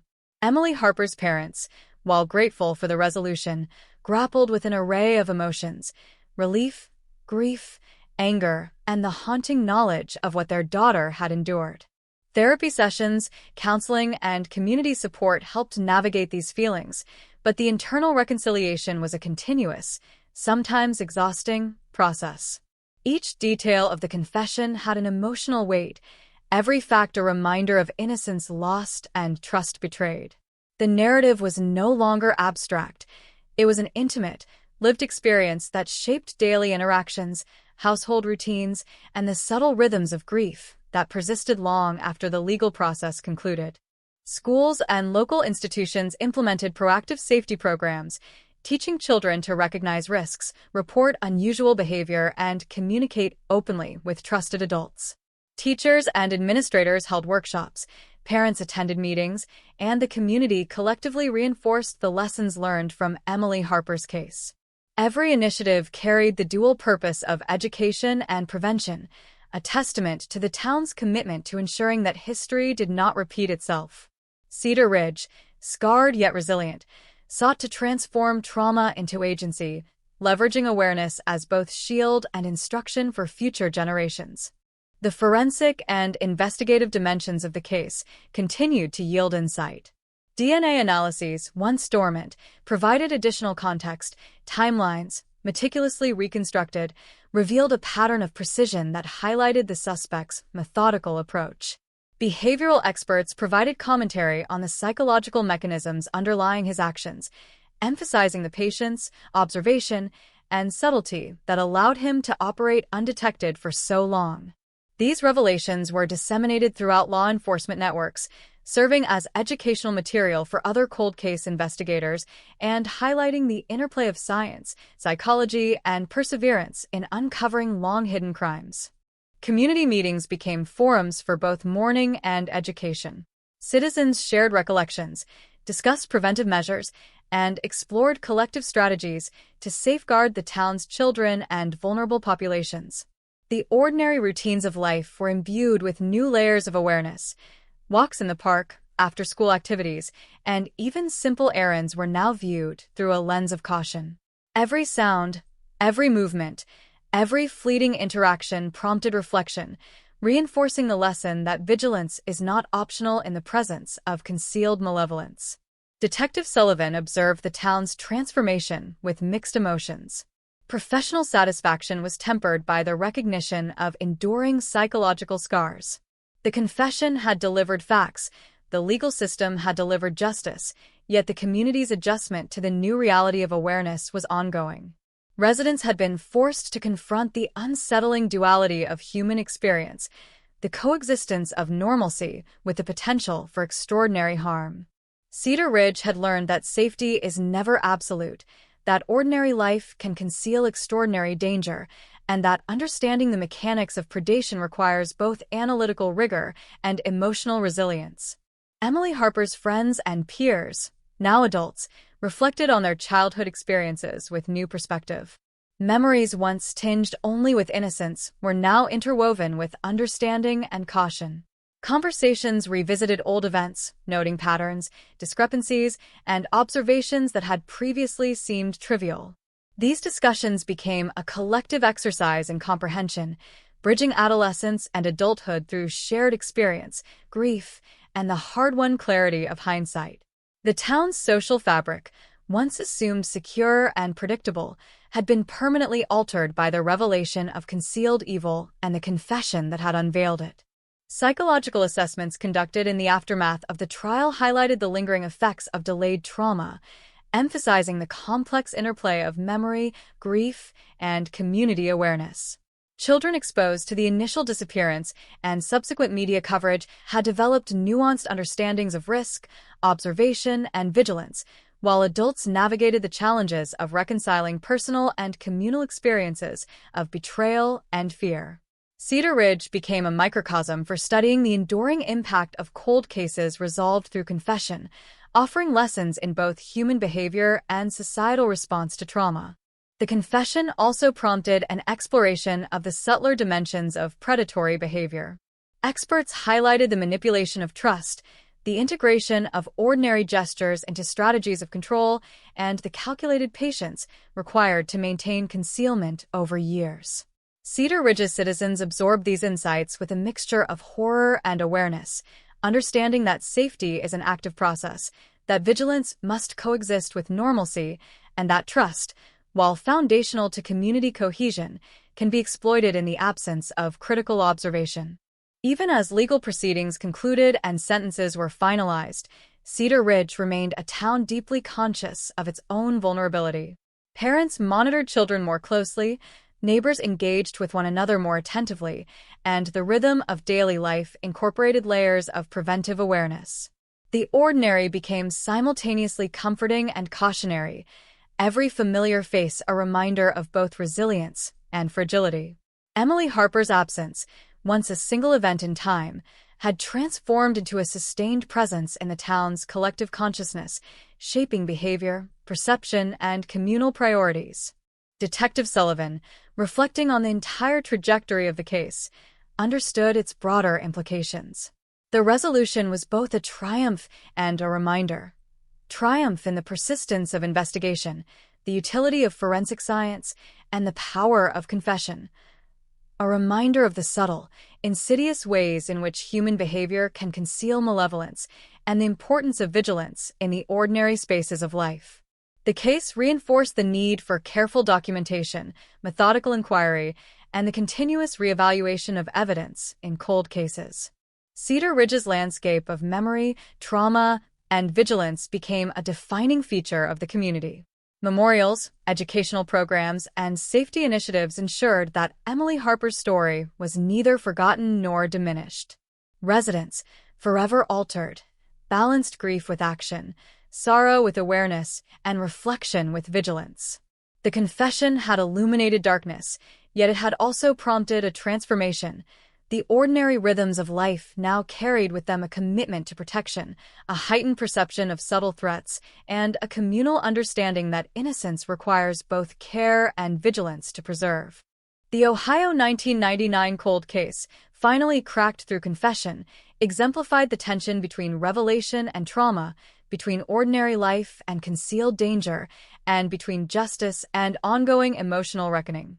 Cedar Ridge, scarred but resilient, had absorbed the lessons of observation, persistence, and awareness, integrating them into the fabric of daily life.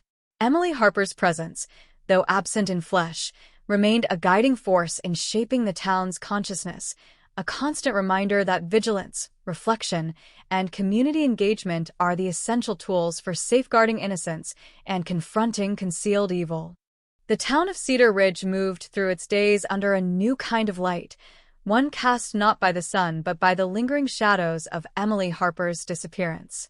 Even mundane mornings, the soft hum of street traffic, the distant barking of dogs, carried a subtle tension, a heightened awareness that the ordinary could never again be taken for granted. Parents escorted children to school with vigilant eyes, noting the slightest anomalies in behavior, timing, or appearance. Shopkeepers observed faces and movements with a newfound scrutiny. Neighbors paused mid-conversation, reading gestures and inflections that had once passed unnoticed. Life went on, yet it carried the imprint of fear and understanding, an invisible layer of vigilance draped over streets, classrooms, and homes. Detective Sullivan continued his work long after the courtrooms had emptied, long after cameras and microphones had moved on. He revisited evidence that had remained dormant, uncovering overlooked details, tracing connections that were subtle but meaningful. Maps sprawled across his office floor, annotated with arrows, notes, and timelines. Photographs pinned to walls showed every possible angle, each image scrutinized for anomalies that could provide further insight. He reconstructed the night of Emily's disappearance step by step, route by route, movement by movement, imagining the sequence with the precision of a man both haunted and driven. Each layer of understanding added to the complexity of the case, revealing not only the meticulous planning of the perpetrator, but also the blind spots of an entire community that had unknowingly abetted his concealment. Within Cedar Ridge, conversations shifted. Casual exchanges became laden with unspoken questions. Parents whispered anxiously about traffic patterns, strangers on playgrounds, and the details of their children's routines. The community learned to question the ordinary, to observe what had once seemed irrelevant, and to take seriously every anomaly, however minor. Social gatherings, previously relaxed and informal, now incorporated subtle monitoring, a collective effort to ensure safety without succumbing to fear. Even simple acts, like walking the dog or running errands, were now informed by heightened awareness, a constant mental checklist layered onto daily life. Emily's family struggled with the duality of closure and ongoing grief. The confession had revealed the mechanics of her disappearance, the cold, calculated sequence of events that led to her abduction, yet it had also reopened emotional wounds that had never fully healed. Parents relived each detail, piecing together the fragments of her final moments, trying to reconcile what they had hoped for with what had actually transpired. Grief, once a distant, numbing companion, became sharp and immediate, intertwined with anger, frustration, and the profound awareness of human vulnerability. Therapy sessions, support groups, and private reflection became essential, providing structure to navigate the unpredictable waves of emotion that followed each retelling of the confession. Schools remained acutely aware of the long-term impact on children. Educators reinforced safety protocols, counselors offered guidance, and administrators implemented programs to teach awareness without instilling paralyzing fear. Children were encouraged to communicate openly, to trust instincts, and to understand boundaries, while families integrated lessons learned from the case into daily routines. The community recognized that education and vigilance were inseparable, a dual responsibility to protect future generations while maintaining the fabric of ordinary life. The confession's psychological nuances became a focus of study. Experts examined the suspect's dual life, noting his ability to integrate seamlessly into a community while orchestrating a pattern of predation. Trust, once taken for granted, had been weaponized. Ordinary gestures had been transformed into tools of observation and manipulation. Cedar Ridge residents absorbed these insights with a mixture of horror and clarity, understanding that vigilance required both observation and comprehension, that evil could masquerade as ordinariness, and that community cohesion must be balanced with individual awareness. Even after the court proceedings concluded, the town felt the reverberations of the confession. Memorials for Emily Harper served as both places of remembrance and reminders of vigilance. Streets once walked with casual familiarity were now navigated with attention to detail. Parents accompanied children with unspoken questions, eyes scanning for the subtle signs that might have been missed before. Community programs evolved, addressing safety, awareness, and psychological resilience, embedding lessons from the past into the routines of daily life. Cedar Ridge had transformed. Its identity was now inseparable from both grief and the heightened consciousness of hidden danger. Detective Sullivan's review of the evidence continued, revealing nuances that had previously escaped attention. Phone records, surveillance footage, and witness statements were re-examined, yielding patterns that illuminated the suspect's methodical approach. The confessions, combined with forensic analysis, revealed a predator who had leveraged predictability, familiarity, and trust to mask his intentions. Sullivan documented these insights meticulously, creating a resource not only for the resolution of this case, but for training and prevention in future investigations. His work emphasized the intersection of forensic precision and human understanding, demonstrating how meticulous analysis can illuminate truths long obscured. Residents of Cedar Ridge grappled with both relief and ongoing anxiety. The resolution of the case provided factual closure, but left a lingering awareness of vulnerability. Every familiar routine was now layered with caution. Each encounter with neighbors or strangers approached with a subtle, subconscious assessment. Ordinary life became a practice of vigilance. Everyday interactions were conducted under the shadow of what had been revealed, a constant, if silent, reminder that evil can exist undetected, hidden in plain sight. Emily Harper's friends, now adults, reflected on their childhood experiences through the lens of the confession. Memories of innocence were overlaid with understanding, transforming recollections of ordinary school days and neighborhood activities into lessons about observation, awareness, and trust. Peer discussions revisited long-forgotten events, highlighting patterns and subtle signs that had gone unnoticed. The community as a whole engaged in a reflective process, reconciling nostalgia with trauma, innocence with vigilance, and memory with newly acquired insight. The confession's implications extended beyond Cedar Ridge, informing law enforcement, educators, and community leaders across Ohio. The case became a study in the resolution of cold cases, illustrating the critical role of persistence, re-examination of evidence, and the nuanced understanding of human behavior. The integration of confession, forensic evidence, and psychological insight provided a template for addressing other unresolved cases, demonstrating the power of methodical investigation in revealing truths long hidden. Even as the legal system moved forward with sentencing and formal closure, the emotional landscape of Cedar Ridge remained complex. Citizens continued to navigate the delicate balance between vigilance and daily life, incorporating lessons from the case into parenting, education, and social interactions. The ordinary was no longer assumed safe. Familiarity now coexisted with awareness, routine with attentiveness. Cedar Ridge, transformed by trauma and revelation, learned to live with a dual consciousness, acknowledging both the fragility of safety and the resilience of community. Detective Sullivan, reflecting on years of investigation, recognized the profound human lessons embedded in the case. The resolution, while a triumph of law enforcement and forensic science, also underscored the subtlety with which evil can operate, the importance of observation, and the need for ongoing vigilance. The Ohio 1999 cold case became not only a story of crime and confession but also a study in human behavior, communal responsibility, and the interplay between ordinary life and concealed malevolence. Emily Harper's memory, preserved through memorials, education, and vigilant practices, became a guiding force in the town's collective consciousness. Cedar Ridge, forever altered, integrated lessons from the past into its identity, ensuring that awareness, caution, and resilience were embedded in the fabric of daily life. The confession, though a conclusion to the mystery, catalyzed an enduring transformation. The ordinary streets, the familiar faces, and the everyday routines now carried with them a heightened perception, a commitment to safety, and a collective understanding that vigilance is essential, even in the most familiar of places. The Ohio 1999 cold case, resolved through confession, forensic diligence, and investigative persistence, remained a testament to the complexity of human behavior, the persistence of justice, and the enduring impact of trauma on community consciousness.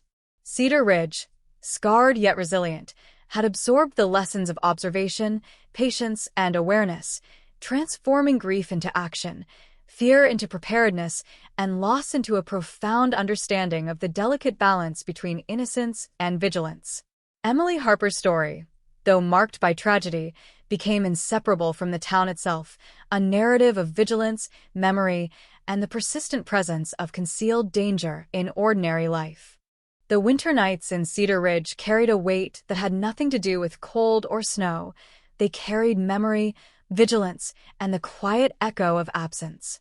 The streets, once merely familiar, were now landscapes of caution, each shadow a potential story, each unlit corner a question unanswered.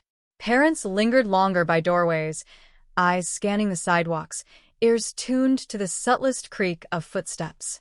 Children walked in clusters, instructed in subtle codes of awareness, each glance and gesture carrying layered meanings that reflected a community's survival instinct sharpened by trauma. The confession had resolved the mechanics of Emily Harper's disappearance, but it had also left the town suspended in a state of perpetual reflection, a consciousness reshaped by the revelation that evil could live unnoticed among them, patient, meticulous, hidden in the ordinary. Detective Sullivan, unable to detach himself from the intricate patterns of the case, returned once more to the abandoned mill. The building, its walls scarred by weather and time, now seemed alive with memory. Each plank, each window frame, each corner whispered the sequence of events that had unfolded 16 years prior. He traced routes, imagined footsteps, and reconstructed the night with painstaking care. Evidence that had once seemed insignificant, scraps of fabric, tire tracks, broken glass, now revealed subtle patterns of surveillance, calculation, and control. Sullivan documented these insights meticulously, not only as a record of Emily's final hours, but as a roadmap for understanding the broader mechanics of predatory behavior within communities that assume safety as a default. Across Cedar Ridge, citizens lived with the duality of knowledge and caution. Everyday sounds, a rustling leaf, a distant car, a neighbor's door closing, took on new significance. Parents walked their children to school with measured steps, observing strangers and neighbors alike with a quiet intensity. Conversations were often punctuated by unspoken questions. Who had been paying attention? Who had seen too little? Who had missed the subtle cues that could have prevented tragedy? The town's rhythm had changed. Ordinary routines now coexisted with awareness, vigilance, and the collective memory of a crime that had been meticulously executed, yet finally revealed. Emily Harper's family navigated an emotional landscape that remained turbulent despite the legal closure. Relief at the confession was entangled with grief, anger, and an unshakable sense of loss. Every detail, each route she had taken, each moment of concealment, each calculated decision by the perpetrator, was revisited in memory, layered with the emotional weight of absence. Therapy and counseling provided structure, yet the internal reckoning was ongoing. The family's mourning had been extended across 16 years of uncertainty, now complicated by clarity. Knowledge did not erase trauma, it intensified it, adding precision to grief, sharpening the edges of sorrow with the cold accuracy of revealed truth. Schools and community institutions embraced the responsibility of proactive education.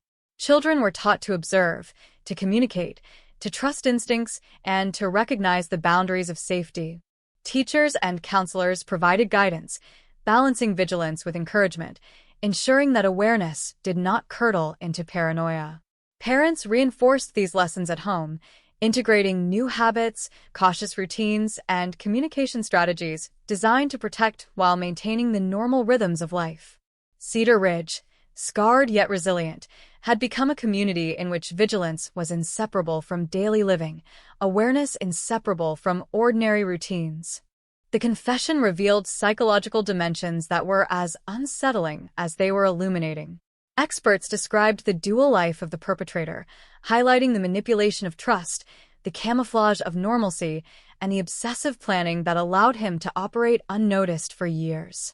Ordinary behaviors, greetings, gestures, casual interactions, had been weaponized, transformed into instruments of surveillance and control. Cedar Ridge residents absorbed these insights with a mixture of horror and pragmatism, recognizing that safety required not only observation but comprehension, that evil could exist hidden beneath the familiar, and that communal awareness must coexist with the maintenance of ordinary life. Even as the courtroom proceedings faded into memory, the town's psychological landscape remained deeply altered. Streets were traversed with caution, social interactions layered with subtle assessment, and parents maintained a heightened vigilance over their children's routines. Cedar Ridge had transformed into a community in which memory, observation, and caution were woven into the fabric of daily life. The ordinary had become both sanctuary and site of reflection, a landscape in which the lessons of trauma were enacted in conscious, deliberate practice.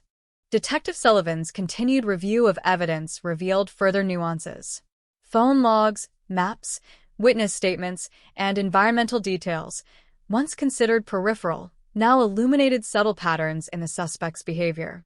The confession, corroborated by forensic evidence, demonstrated not only the sequence of abduction but the sophisticated psychological mechanisms that allowed concealment.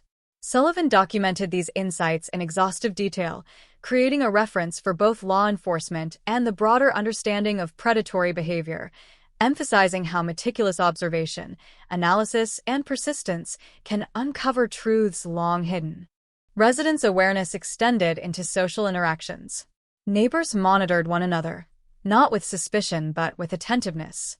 Schools coordinated closely with families, ensuring that children were educated in both caution and confidence. Parents learned to interpret gestures, timing, and unusual behaviors, cultivating a community-wide sensitivity that balanced vigilance with trust. Cedar Ridge had absorbed the lessons of trauma and confession, integrating them into social practice, communal responsibility, and the subtle, ongoing negotiation between normalcy and alertness.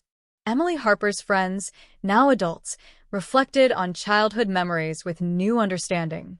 Ordinary school activities, neighborhood interactions, and everyday routines were reframed in the light of the confession. Events that had once seemed mundane revealed patterns and subtle cues previously unnoticed, offering insight into the predator's methods. These reflections extended across the community, facilitating a collective understanding of the interplay between ordinary life and concealed malevolence, between innocence and vigilance. The Ohio 1999 cold case also became an instructive example beyond Cedar Ridge. Law enforcement agencies studied the case to understand cold case resolution, emphasizing the combination of confession, forensic evidence, and behavioral analysis. The detailed chronology of the suspect's actions highlighted the importance of thorough investigation, careful documentation, and the integration of psychological insight into the resolution of long-standing mysteries. Emily Harper's story, though local in occurrence, became a lens through which the broader principles of vigilance, observation, and investigative persistence were examined. Even after formal legal resolution, the community's consciousness remained vigilant. Ordinary interactions were now layered with awareness, small signs, Unusual behaviors and subtle patterns were noticed, discussed, and addressed. Cedar Ridge had learned that safety was not innate, that vigilance was a continuous practice, and that ordinary life could conceal extraordinary threat. Every step taken, every conversation held, and every observation made contributed to the town's ongoing defense against hidden dangers. Detective Sullivan reflected on the case as both culmination and beginning.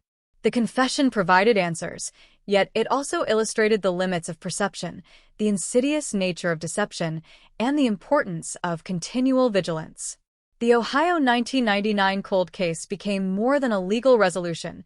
It became a study in human behavior, communal awareness, and the interplay of ordinary life with concealed danger. Each resident, each family, each child carried forward the lessons of observation, resilience, and the enduring presence of memory, integrating them into daily life as both precaution and reflection. Emily Harper's absence became an enduring presence in Cedar Ridge, shaping communal priorities, social norms, and individual behaviors. Memorials and educational programs ensured that her story persisted, that awareness was sustained, and that vigilance became a central component of ordinary life. Cedar Ridge, forever altered, embraced the dual consciousness of grief and vigilance, trauma and resilience, fear and preparedness.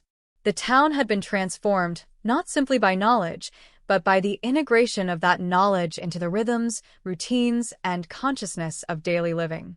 The Ohio 1999 cold case, solved through confession, forensic diligence, and the persistence of investigators, remained a testament to the complexity of human behavior, the endurance of memory, and the power of community awareness.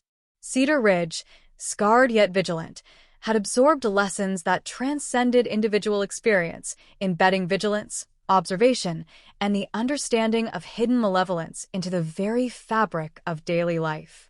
Emily Harper's story, though marked by tragedy, became inseparable from the town itself, a continuous narrative of awareness, resilience, and the quiet but persistent presence of concealed danger in the ordinary. As spring began to creep into Cedar Ridge, melting the last remnants of winter snow, the town's streets carried a quiet tension beneath the veneer of seasonal renewal. Trees budded and lawns greened, yet every new sound, every distant movement, every unfamiliar face was filtered through the town's newly honed sense of vigilance. Life went on, but ordinary routines were no longer ordinary. School children walked in pairs, families coordinated arrival and departure times with meticulous care, and neighbors exchanged small signals, subtle nods and glances that conveyed observation without accusation. The confession had answered the central question, revealing the meticulous planning behind Emily Harper's disappearance, yet it had also left the town suspended in a state of heightened awareness, a consciousness permanently altered by the knowledge that danger could hide in plain sight, patient, silent, and calculated. Detective Sullivan spent long hours revisiting timelines, retracing the suspect's movements with the precision of a man obsessed. He reconstructed routes, reviewed street surveillance, and re-examined witness accounts, each detail confirming the confessions while revealing the subtle nuances of a predator who had operated unnoticed for years. The abandoned mill remained a locus of study, every creaking floorboard and shadowed corner telling a story of surveillance, manipulation, and control. Sullivan's meticulous work was not merely investigative. It was an effort to understand the psychology underlying the crime, the calculated patience, the attention to detail, and the ability to exploit the ordinary, rendering it complicit through invisibility. Residents of Cedar Ridge absorbed these lessons in their daily lives. Parents walked their children to school with heightened awareness, noting unfamiliar cars, lingering figures, and even minor inconsistencies in the behaviors of neighbors. Teachers reinforced communication protocols, ensuring that children could express concerns without fear. Families adjusted routines subtly but deliberately, integrating lessons from the case into their own patterns of observation and response. Even casual gatherings carried an undertone of vigilance, a quiet acknowledgement that safety must be maintained through attention, awareness, and communal cooperation. Emily Harper's family continued to navigate the complex emotional terrain of closure mixed with persistent grief. Each revelation from the confession had provided facts, yet it had also intensified the emotional weight of loss. The precise sequence of her abduction, the calculated concealment, the patient observation by the perpetrator, all were etched in memory, inseparable from sorrow and lingering trauma. Therapy sessions and support networks provided structure, but the emotional reconciliation remained ongoing. Knowledge had illuminated the crime, but it had not softened its impact. Every day was a delicate balance between reflection, remembrance, and the quiet management of grief that refused to be fully resolved. The confession's psychological insights became a focal point for both law enforcement and the community. Experts detailed the duality of the suspect's existence, his ability to blend seamlessly into ordinary life while orchestrating calculated predation. The manipulation of trust, the integration of mundane gestures into a strategy of observation and control, and the patience required to maintain concealment all became part of the community's understanding of human behavior. Cedar Ridge residents internalized these lessons, learning that vigilance is not reactive but continuous, and that ordinary life, while comforting, is never immune to hidden threat. Even as legal proceedings concluded and sentences were delivered, the emotional reverberations persisted. Streets once walked without thought were now navigated with attentiveness. Casual conversations carried the unspoken subtext of observation. Ordinary interactions were now mediated by subtle assessments of safety, trust, and awareness. Cedar Ridge had been transformed into a town in which memory, vigilance, and reflection were inseparable from daily existence. The ordinary was no longer neutral. It was infused with the collective consciousness of past trauma and the persistent lesson of caution.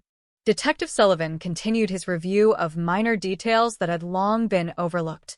Phone records, environmental factors, witness statements, and physical evidence were revisited, each providing additional layers of understanding. The confession, corroborated by meticulous forensic work, revealed not only the sequence of Emily Harper's disappearance, but also the underlying mechanics of concealment and manipulation. Every small observation, once dismissed, now contributed to a comprehensive understanding of the crime, reinforcing the lessons of attention, patience, and the necessity of meticulous documentation. Cedar Ridge residents learned to balance awareness with normalcy. Neighborhood watches became routine, schools maintained safety protocols, and families integrated communication strategies into daily life.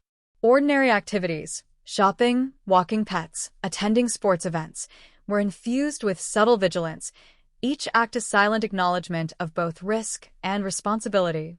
The confession had changed the town's perception of safety, teaching that protective measures are most effective when integrated into ordinary life, and that communal resilience requires both observation and proactive engagement. Emily Harper's friends and peers, now adults, revisited childhood memories with a dual lens of nostalgia and awareness.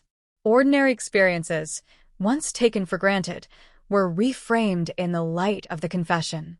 School activities, neighborhood interactions, and casual encounters revealed previously unnoticed patterns, providing insight into the suspect's methods and reinforcing the importance of observation and reflection. Collective memory became a tool for understanding, bridging the gap between adolescence and adulthood, innocence and vigilance, trauma and resilience. The broader implications of the Ohio 1999 cold case extended beyond Cedar Ridge. Law enforcement agencies, criminologists, and psychologists examined the case as a paradigm of cold case resolution. The combination of confession, forensic corroboration, and behavioral analysis provided a blueprint for investigative rigor. The subtle but systematic planning revealed in the confession emphasized the importance of meticulous attention, the reevaluation of evidence, and the integration of psychological understanding into both investigation and community education. Emily Harper's story, while deeply local, offered universal lessons in vigilance, persistence, and the interplay between ordinary life and concealed threat. Even with formal closure achieved, the emotional landscape of Cedar Ridge remained deeply affected. Families navigated the duality of relief and ongoing caution, balancing grief with awareness, memory with action. The town's ordinary routines were forever layered with vigilance. Conversations were accompanied by reflection, errands conducted with observation, and social interactions infused with attentiveness. Cedar Ridge had absorbed trauma into its identity, creating a conscious, communal awareness that prioritized both safety and memory, vigilance and resilience. Detective Sullivan reflected on the case as both a resolution and a perpetual study.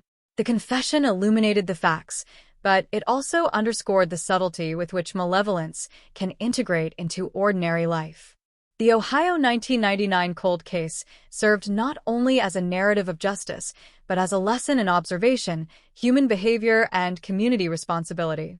Sullivan's continued examination of evidence and patterns highlighted the enduring importance of patience, persistence, and analytical rigor in uncovering truths that are patient, hidden, and meticulously concealed. Emily Harper's memory became a guiding force in shaping Cedar Ridge's consciousness. Memorials, educational programs, and safety initiatives reinforced the lessons learned, ensuring that her story endured not just as tragedy, but as instruction. Citizens internalized vigilance as a daily practice, balancing the necessity of awareness with the maintenance of ordinary life. The confession, while providing answers, catalyzed a transformation. The town moved forward carrying both grief and insight, integrating awareness into the very fabric of existence. The Ohio 1999 cold case, resolved through confession, meticulous investigation, and forensic corroboration, remained a testament to the complexities of human behavior, the endurance of memory, and the necessity of communal vigilance. Cedar Ridge, altered by trauma but resilient in response, had embedded lessons of observation, patience, and proactive awareness into daily life. Emily Harper's story, though marked by tragedy, became inseparable from the town itself, a continuous narrative of vigilance, reflection, and the persistent presence of hidden danger within the ordinary rhythms of life. Summer settled over Cedar Ridge, bringing long days and warm evenings, but beneath the surface of seasonal renewal, the town remained haunted by the subtle, persistent weight of memory. Children's laughter echoed through streets now navigated with vigilance, parents walked with eyes alert to every shadow, and neighbors exchanged glances imbued with a quiet awareness that safety, once assumed, was now a conscious practice. Emily Harper's absence, though 16 years past, had become a living presence in the community, shaping perceptions, routines, and the very rhythm of ordinary life. The confession had delivered the facts, the law had delivered justice, yet the emotional and psychological imprint of the crime lingered, threading itself through conversations, interactions, and the town's collective consciousness. Detective Sullivan, immersed in the final stages of case review, revisited the minutiae that had once seemed inconsequential.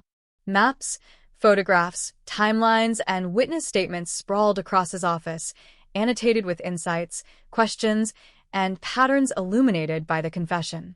Each detail, from a fleeting shadow to a seemingly insignificant vehicle, revealed the deliberate methodology of a predator who had manipulated ordinary life into a sequence of concealment and control. Sullivan traced every movement, every interaction, reconstructing the night with painstaking precision, understanding that the ordinary can be weaponized when combined with observation, patience, and cold calculation. Across Cedar Ridge, vigilance had become embedded in the town's fabric. Parents coordinated drop-offs and pickups with meticulous attention, schools implemented layered safety protocols, and community members engaged in subtle observation, without paranoia, a quiet network of awareness woven into everyday routines. Conversations about Emily Harper's disappearance, though less frequent in formal tone, remained ever-present in undertones, influencing decisions, shaping behaviors, and ensuring that awareness persisted alongside ordinary life. The town's collective consciousness had been permanently altered, an ongoing negotiation between grief, memory, and practical vigilance. Emily Harper's family navigated the complex interplay of relief, sorrow, and lingering trauma. The confession had provided factual clarity, yet the emotional weight of the knowledge intensified their mourning. Details of her final hours, once imagined in fragments and shadows, were now laid bare, precise and harrowing. Therapy, counseling, and community support offered guidance, yet the internal reconciliation continued, an ongoing effort to integrate knowledge, grief, and the persistent ache of absence into daily existence. Memory and insight existed side by side, a dual lens through which the family approached life, navigating ordinary tasks while carrying the extraordinary burden of revelation. Psychological analysis of the suspect's behavior provided further insight into the depths of concealment and manipulation. Experts described his ability to embed malevolence within ordinary behaviors, leveraging familiarity and trust to create opportunity while remaining undetected. Cedar Ridge residents absorbed these lessons with a mixture of horror and pragmatic awareness, recognizing that vigilance must be continuous and embedded in the ordinary, that observation is not sporadic but a sustained practice, and that community cohesion must balance trust with critical attention. Ordinary life had been weaponized, and understanding the mechanisms of concealment became a communal priority. Even after the legal conclusion, the emotional reverberations shaped every corner of the town. Streets, parks, and schools were navigated with layers of perception that had not existed before. Casual interactions, long taken for granted, were now infused with subtle analysis and quiet monitoring. Cedar Ridge's transformation was profound but silent, a community adapting to the realities of concealed danger, integrating lessons from trauma into ordinary patterns, and reinforcing the importance of vigilance, awareness, and proactive engagement. Detective Sullivan's ongoing investigation into ancillary details revealed additional layers of understanding. Minor inconsistencies in witness accounts, environmental evidence, and overlooked behavioral patterns were reevaluated, each contributing to a holistic reconstruction of the crime. The confession, combined with forensic corroboration, illuminated not only the sequence of events, but the methodology behind the concealment. Every subtle observation, every previously disregarded detail, now became a critical piece in understanding the predator's approach and ensuring that similar vulnerabilities could be mitigated in the future. Cedar Ridge families internalized the duality of caution and normalcy. Neighborhood watches operated discreetly yet effectively, school safety protocols remained active and evolving, and parents reinforced observation, communication, and critical thinking within domestic routines. Ordinary life became inseparable from vigilance. Every casual walk, every trip to the store, every social gathering carried with it a quiet, pervasive attentiveness. The confession had transformed the town, embedding awareness and reflection into the seemingly mundane, reshaping behaviors, expectations, and communal priorities. Emily Harper's peers, now adults, revisited childhood memories with insight. School experiences, neighborhood interactions, and routine activities were reconsidered in light of the confession, revealing patterns, opportunities, and subtle signs that had been unnoticed. Collective memory functioned as both reflection and instruction, bridging the gap between adolescence and adulthood, innocence and vigilance. The community collectively internalized the understanding that ordinary environments can conceal extraordinary threat, that observation and critical thinking are essential, and that awareness is both protective and instructive. The Ohio 1999 cold case became a reference point far beyond Cedar Ridge. Law enforcement agencies analyzed the confession, forensic work, and investigative persistence, developing protocols for addressing unresolved cases. Criminologists and psychologists studied the case to understand the integration of predatory behavior into ordinary life, the manipulation of trust, and the importance of meticulous evidence review. Emily Harper's story, while local, offered universal lessons in vigilance, investigation, and the persistent presence of concealed malevolence, emphasizing the interplay between patience, observation, and analytical rigor in solving cold cases. Even with formal legal resolution, Cedar Ridge's consciousness remained attentive. Families maintained heightened awareness, social interactions were tempered by observation, and communal routines integrated protective strategies. Ordinary life coexisted with memory, grief, and vigilance, creating a new paradigm in which awareness was both preventive and reflective. Cedar Ridge had absorbed the lessons of the past, transforming trauma into a framework for continued safety and communal resilience. Detective Sullivan reflected on the case as both an ending and a continuous study. The confession illuminated facts and resolved questions, yet it also emphasized the subtlety with which predation can exist undetected. The Ohio 1999 cold case was more than a legal resolution.